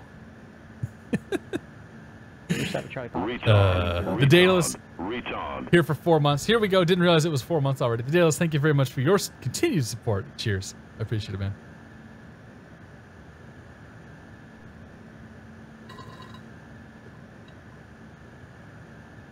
I'm out of water. I got nothing to cheers with now. That's it. Party's over. Shut her down. We're going home. The SSG has a top of descent, yes. But again, this is using primarily stock X-plane stuff. And the stock X-plane stuff doesn't really support a VNAV profile. But yes, the SSG does have VNAV calculations. I don't know how good they are, but it definitely has them. The only plane that really does... There's basically the only plane that does good VNAV are the flight factor planes. The jar is okay, but it's not great. Oh yeah, the rotate MD-80 does good VNAV. The IXEG is not good VNAV. Yeah, I think it's really just flight factor and rotate.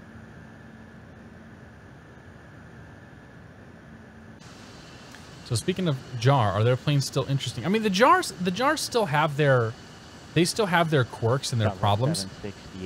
But for the most part, all of jar's like the really big problems that jar used to have been fixed at this point. You know, you can mess around with the flight plan. You can change things here and there. Like you can really muck around with that plane, and it's much more difficult to break than it used to be.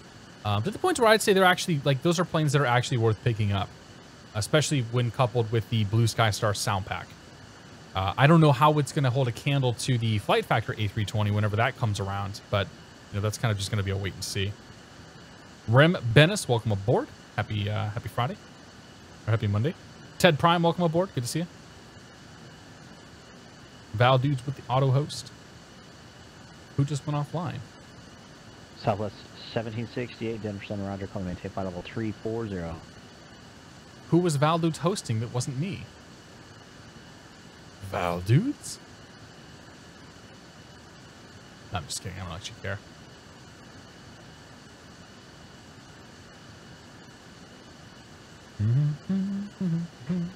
Flight Factor A320 looks weird in the cockpit. I feel like it's way too bluish. Well, I mean, the Flight Factor...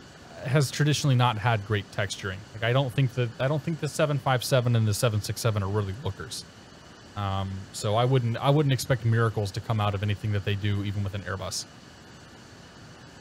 How dare him indeed. Thanks for answering all my excellent questions. No problem. Asking questions gives us things to talk. Oh crap. I was supposed to descend a long time ago. Yeah. 531 Alpha Whiskey, Flagstaff Tower. Wind 090 at 6, runway 3, cleared for takeoff, and direct Zuni approved.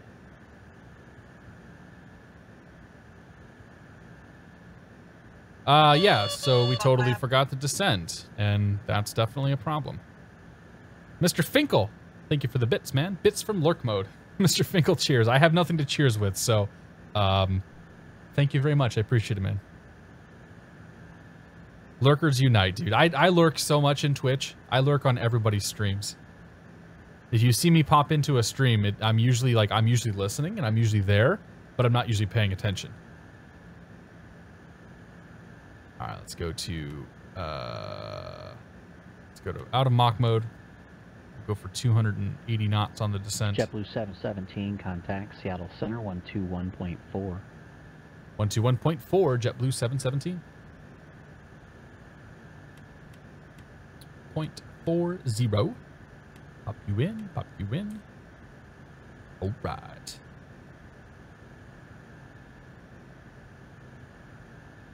Seattle Center, JetBlue 717, flight level 313, descending flight level 240. Oh,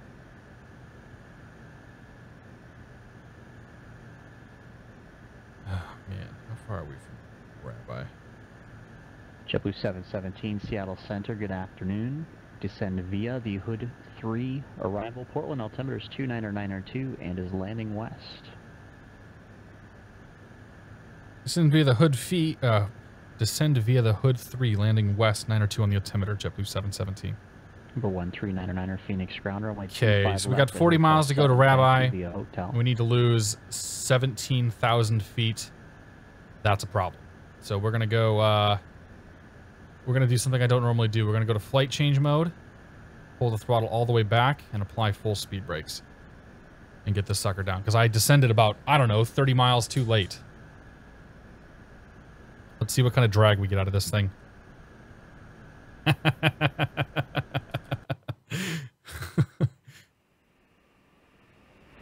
November 7, Charlie Papa, contact Monterey Tower 118.4. Lawn dart mode engaged. That's a great view right there. Are you sure that wasn't water you're drinking? Yeah, it's just from talking all day. I did an hour and a half of flying this morning, which sort of shot my brain. And now, you know, fake flying and talking and whatnot, I'm jelly has become me. Oh yeah, crap. All right, so 13,000 feet per, or 13,000 is our altitude. Okay, we got 10,000 to go. I think we're good now. So let's go speed brakes in, and we'll go vertical speed mode down at 2,000 feet per minute. I think this should be okay for us now.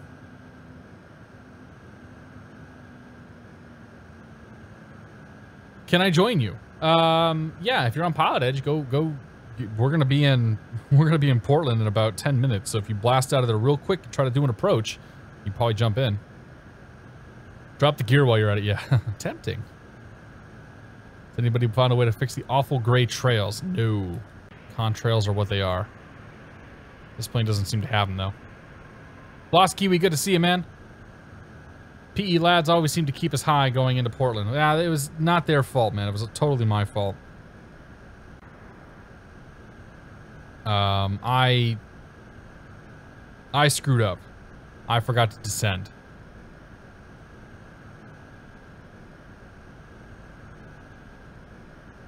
I still need to get down. I need to get down faster than this. So let's go back into flight change. We're gonna go half on the speed brakes. That 13,000 is what I got to hit, and then after that we can kind of go from there. Or 13,000 and above. Oh shoot! You know what? I misread them. I misread the chart. Nobody told me that I misread the damn chart. We're actually going to be just fine. I'll show you why. Okay.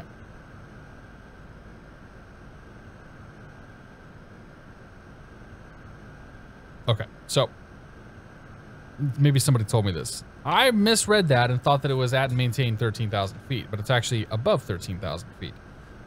The first restriction that we care about, where we need to be at or between, is actually hood between 9,000 and 15,000 feet. So I've been trying to rush my way down to meet this 13,000 non-existent restriction at Rabbi. And then I'm like, oh yeah, actually hood is 9 to 15,000. So we'll set for 9,000, and we'll ease up on the popping of the ears for a bit here. All right, so we're hood. We got more than enough time now to get down for this section. We do need to drop the speed though.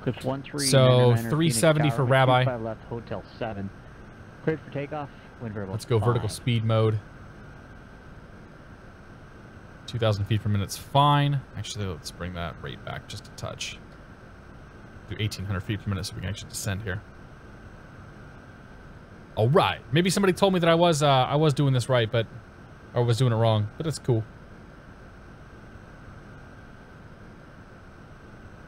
Best play it safe. Pull the chute. I know, right?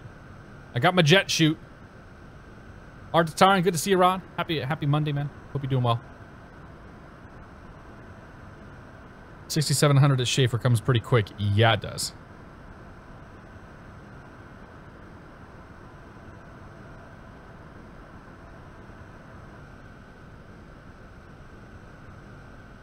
We should be okay, though. And if we're not, whatever. We'll just pull the speed brake. It's not real jet fuel that we're burning. This plane is very nimble, yeah. I don't think it's supposed to be, but it is. We were as oblivious as you, just like me leaving the damn iPad up again. There's Mount Hood. Mount Addams. Hood. Addams. And off in the distance, oh, is that Rainier off in the distance? Number 1399 radar contact. Verify. I think it is.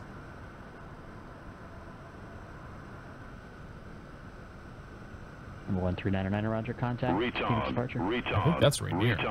Way out there. Peter Hoover 21 here for 2 months. 7 more months till a Twitch, baby. Yeah, we got a long ways to go. We only just found out that you're expecting.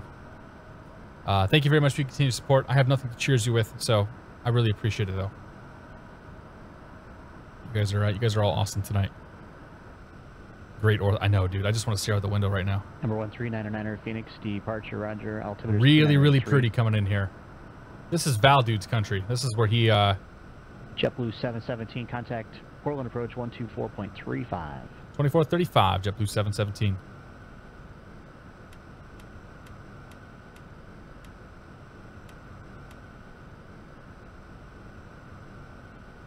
Let's grab the weather. Winds calm, 8 mile visibility, overcast 4,300, 29 Celsius, altimeter 2992. Clips 1399, turn right heading 320. Okay, we got that. Let's do 6,700 for Schaefer. Oh, we need to do 250 knots as well. Port approach JetBlue 717, 12,700 descending via the Hood 3 with the Portland weather. JetBlue 717, Portland approach, roger, thanks. Altimeter's 2992, expect the ILS runway 28 right approach from Schaefer. Okay, we'll expect 28 right approach from Schaefer, or ILS 28 right approach from Schaefer, JetBlue 717. Okay, alt cell down to 6,700. And let's figure this approach out. Departing and arriving in PDX from Schaefer. Execute that. Look at that. Already set. Great. If you're joining in late, we're using the default FMC because I don't like the one that's built into this plane. There's nothing wrong with that, though. Number 7, Charlie Poplar, taxi to the ramp via Alpha, okay, and ILS monitor ground 120.85. 28 right. from Number Schaefer. 1399er, turn right heading 020. Okay, let's brief the approach. Alice 28 right from Schaefer. Tune into 111.3. We'll be on the 283 course coming in there. We'll cross Schaefer at 6,700 feet. After that, it'll be Reedy above 6,000. It'll be JetBlue 717, contact Portland, approach Nacy on 126.9er. 126.9 or JetBlue 717. Let's apply the speed brakes. And we have a speed restriction coming up. 210. So let's drop the speed to 210.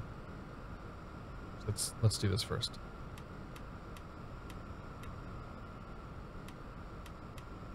$26.90. Pop you in there. Bring the speed back to 210 knots.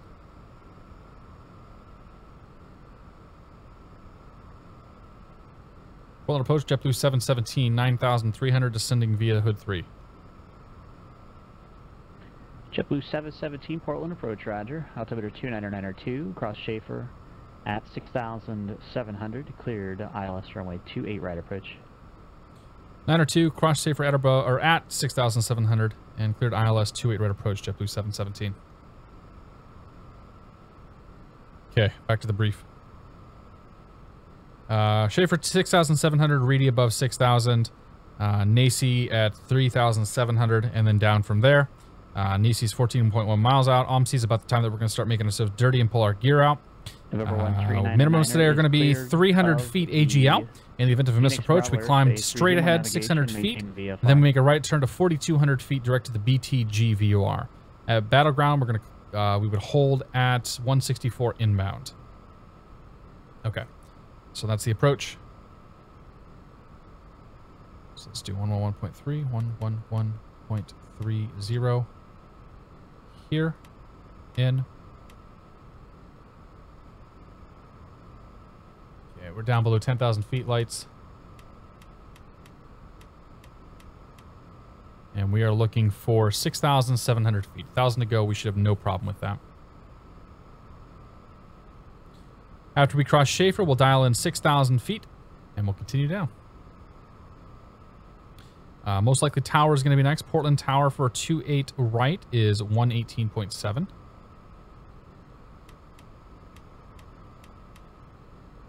Right there.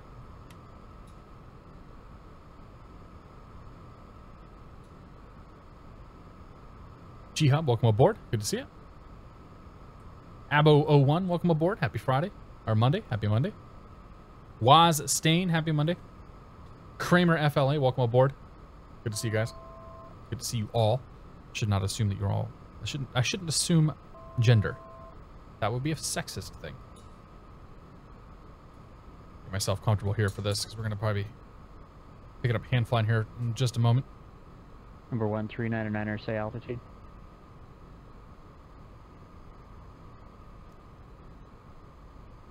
Okay, 6,700. No, you're clear of the Bravo airspace. So once auto you've been throttle, cleared of the please. Bravo airspace, you have to stay out of the Bravo airspace unless you receive another clearance to get back in. And what's your present altitude now? Please enter cruise airspeed. Don't care. What is my weight? 97,000. Okay, so you're in a shelf now that extends from 6,000 to 9,000, so you're in violation now of the Phoenix Bravo airspace. Okay, VRF is 126. And then approach speed of about 131. Great. There's 6. We can do 6,000 now. No, you're not assigned 4,500. It doesn't matter what altitude you're at. I mean, you can fly anything as long as it's below or just outside of the Bravo airspace. So understanding where you are, like I said, for now you're under a Bravo shelf of 6,000 and 9,000. As long as your VFR below 6,000, you're fine. Somehow went to the grocery store and made it back in time. Nice.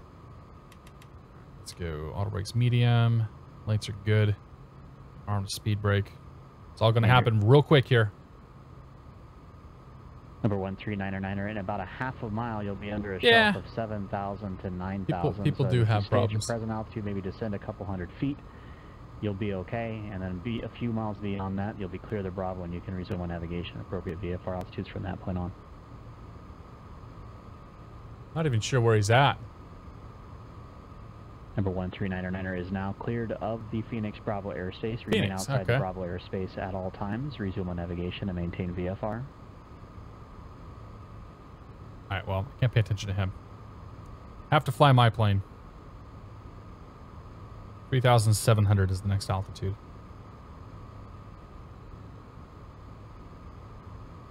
Go down a little faster than that.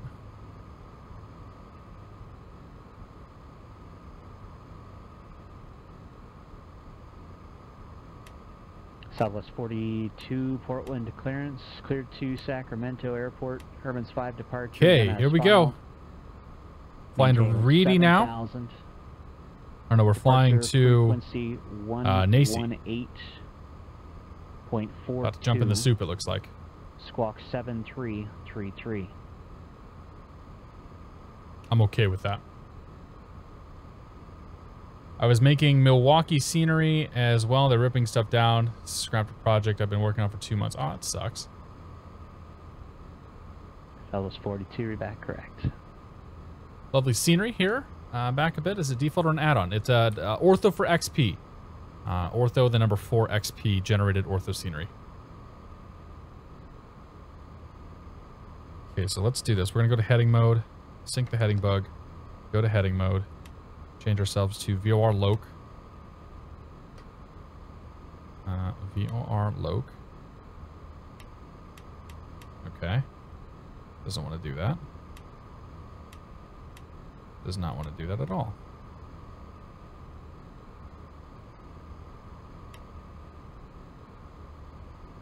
Still an FMS. That's going to be a problem.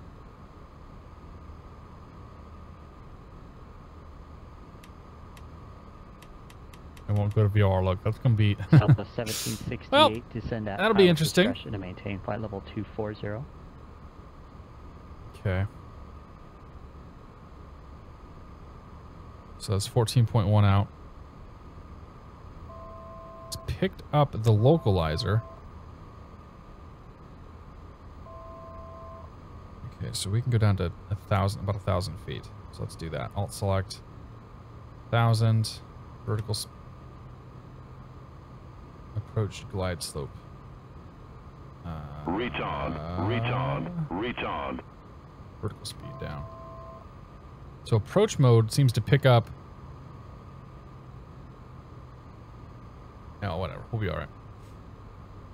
OMC is above 2,900, so we're about 600 feet high right now. I do not have a glide slope coming in. Artatarn, Rob, thank you very much for your support, man. Cheers. I don't have anything to cheers it with, but I do appreciate it. I can't figure out how to make the ILS work on this plane. 2,000's the next intersection. All right, let's go gear down. Bring the speed back to our approach speed, 131 we'll call it. And at 200 knots we can go flaps 3. Runway's in sight, more or less. 200 flaps 3.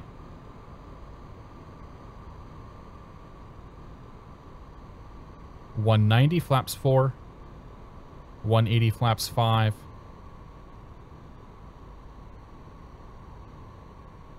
JetBlue 717, contact Portland Tower 118.7. Tower 18.7, JetBlue 717. Flaps full. Number 139er, do you understand the rules of the Bravo airspace? Looks like you're holding at 7,000 kind of timidly.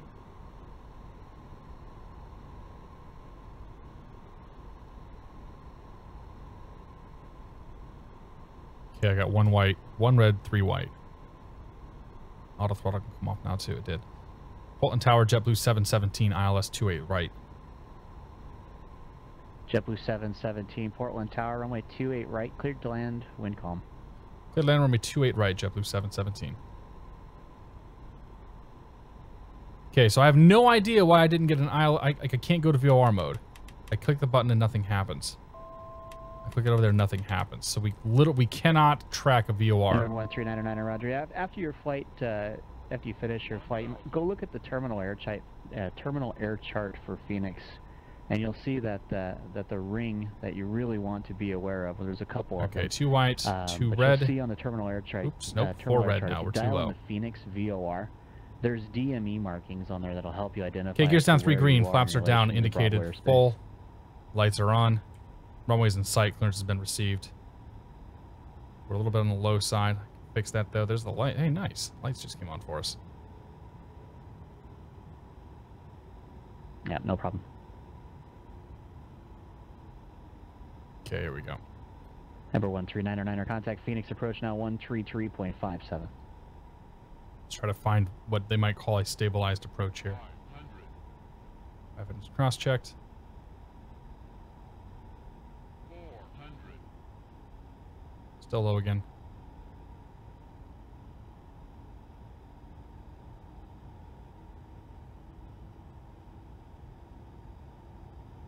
Can't really hear what the engines are doing. 300.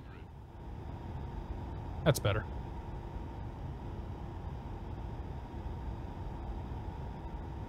Gear, flaps, auto brakes, speed brakes. 200.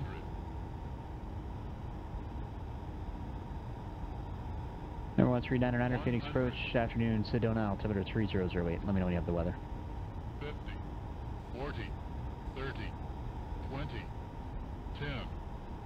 Portland ground, Southwest 42 requested push back onto Tango. We have Oscar.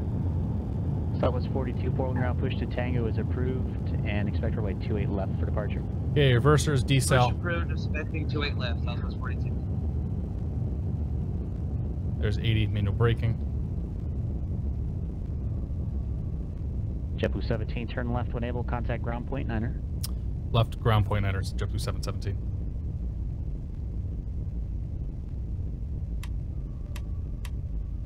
Southwest 1768, contact Albuquerque, center 124.32.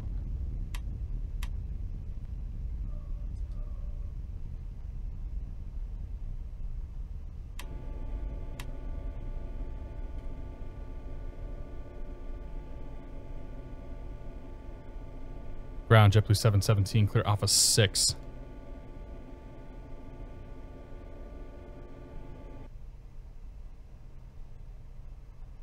Alright, 3 at the same time there. JetBlue 717, which ramp? We'll just take the, I don't have ramp numbers here. We'll take the center of the terminal. JetBlue 717, roger, with Portland ground taxi to the ramp via Tango. Okay, ramp via Tango. We're on Alpha right now for JetBlue 717. JetBlue 717, if you can make Alpha 6, I think you exited the runway Alpha 6, continue Alpha 6 all the way to Kilo, then Tango. Alpha 6, Kilo Tango, JetBlue 717. Have a great night. Yeah. Okay, lights strobe off. Number 13909er, Phoenix 3. approach. You said you had the weather? Okay, make sure we're clear and all that good stuff's Alpha 6. We'll continue forward. Not a bad little airport, not a bad little approach. Stand by. Southwest 1768. He just got Albuquerque real busy. Center, roger, descend via the Sandia 3 arrival. And an east transition, Albuquerque altimeter. This is 3016. Portland Airport, Simming HD, by Mr. X6. It is a freeware airport available on xplane.org. It is a very, very, very, very nice airport. 13909er, affirmative. You're Really under nice. VFR flight. So if you want We'll do to the replay fly and all that this stuff human once I approach, park. You can request a practice approach, or you can call up with a pop-up IFR clearance. Your discretion there. I'm not entirely sure where that guy that's taxiing is at. Because we're going to park with the Southwest planes, Delta planes. Once again, I have no idea. I think JetBlue parks like on the way other side of the terminal here, but oh no, there's JetBlue flight. Hey, look, I think we might have gotten it right. Put the JetBlue next to the Alaska. Good to go. Yeah. Firefighter Zach, good to see you, man. Okay, so you requested AJ, welcome aboard. advisories, Do I right? like the Negative. plane? It's all right. Truck. Okay, well then we can terminate radar. It's an at okay this point plane. if Like you it's want. nothing. You It's can nothing terminate radar. spectacular, It's to be under honest. control. But it's not meant to Once be you anything like leave, super the Bravo awesome. airspace, you can request termination of radars. turn him off because we're in a non-movement area. Yeah, it's not a bad plane, but it definitely, you know, if you really want to fly an Embraer 195, this is your only option. Literally your only option. It's a very light simulation, and yeah, it's fine. Like, it's okay. It's like a $25-$30 plane, so you kind of got to set your expectations accordingly.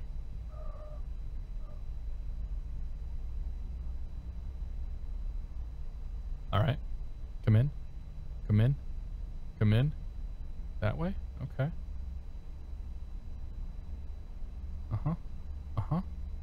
Boop. Great. Park brake. APU's on, so we'll take engines 2 and 1 off. Off. Off. Off. Off. Apparently I kicked the starter.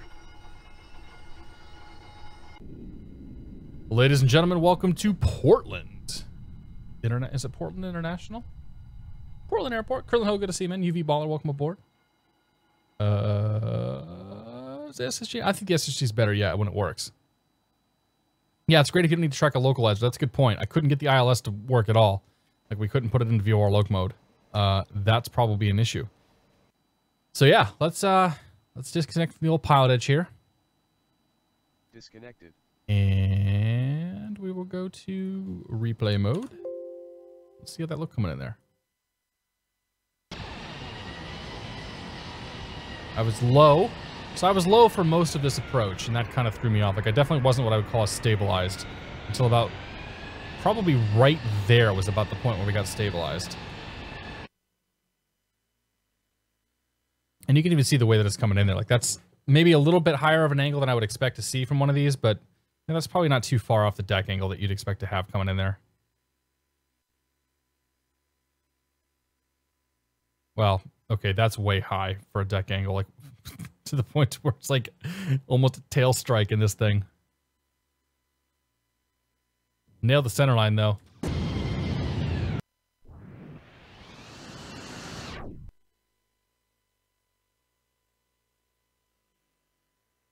Oh, it does look good right there that way though. It does look pretty sweet.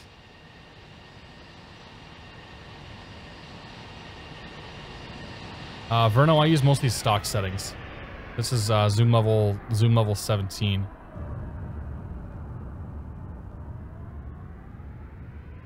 Like, it seemed like my angle was pretty high coming in there, but I mean, I could have even flared a bit more if I wanted to. I probably could have kept the power in until I got to 10. I chopped the power like 30 feet, and I think it was too high. Yeah, I should have kept it until about right there, and then chopped it. That was very nearly a tail strike on that that antenna right there. All right, let's do one more.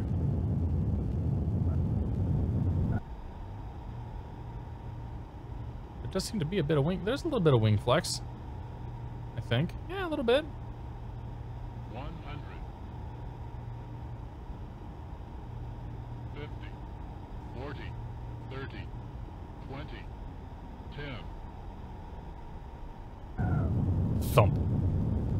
All right. It's a good time. Is there anybody live right now?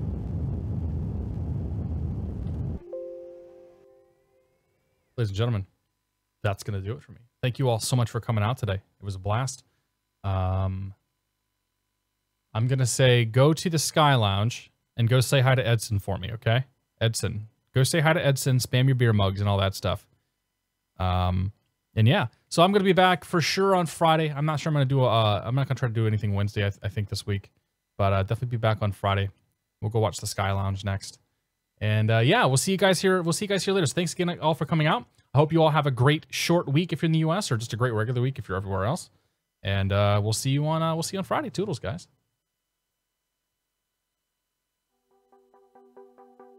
Thank you again.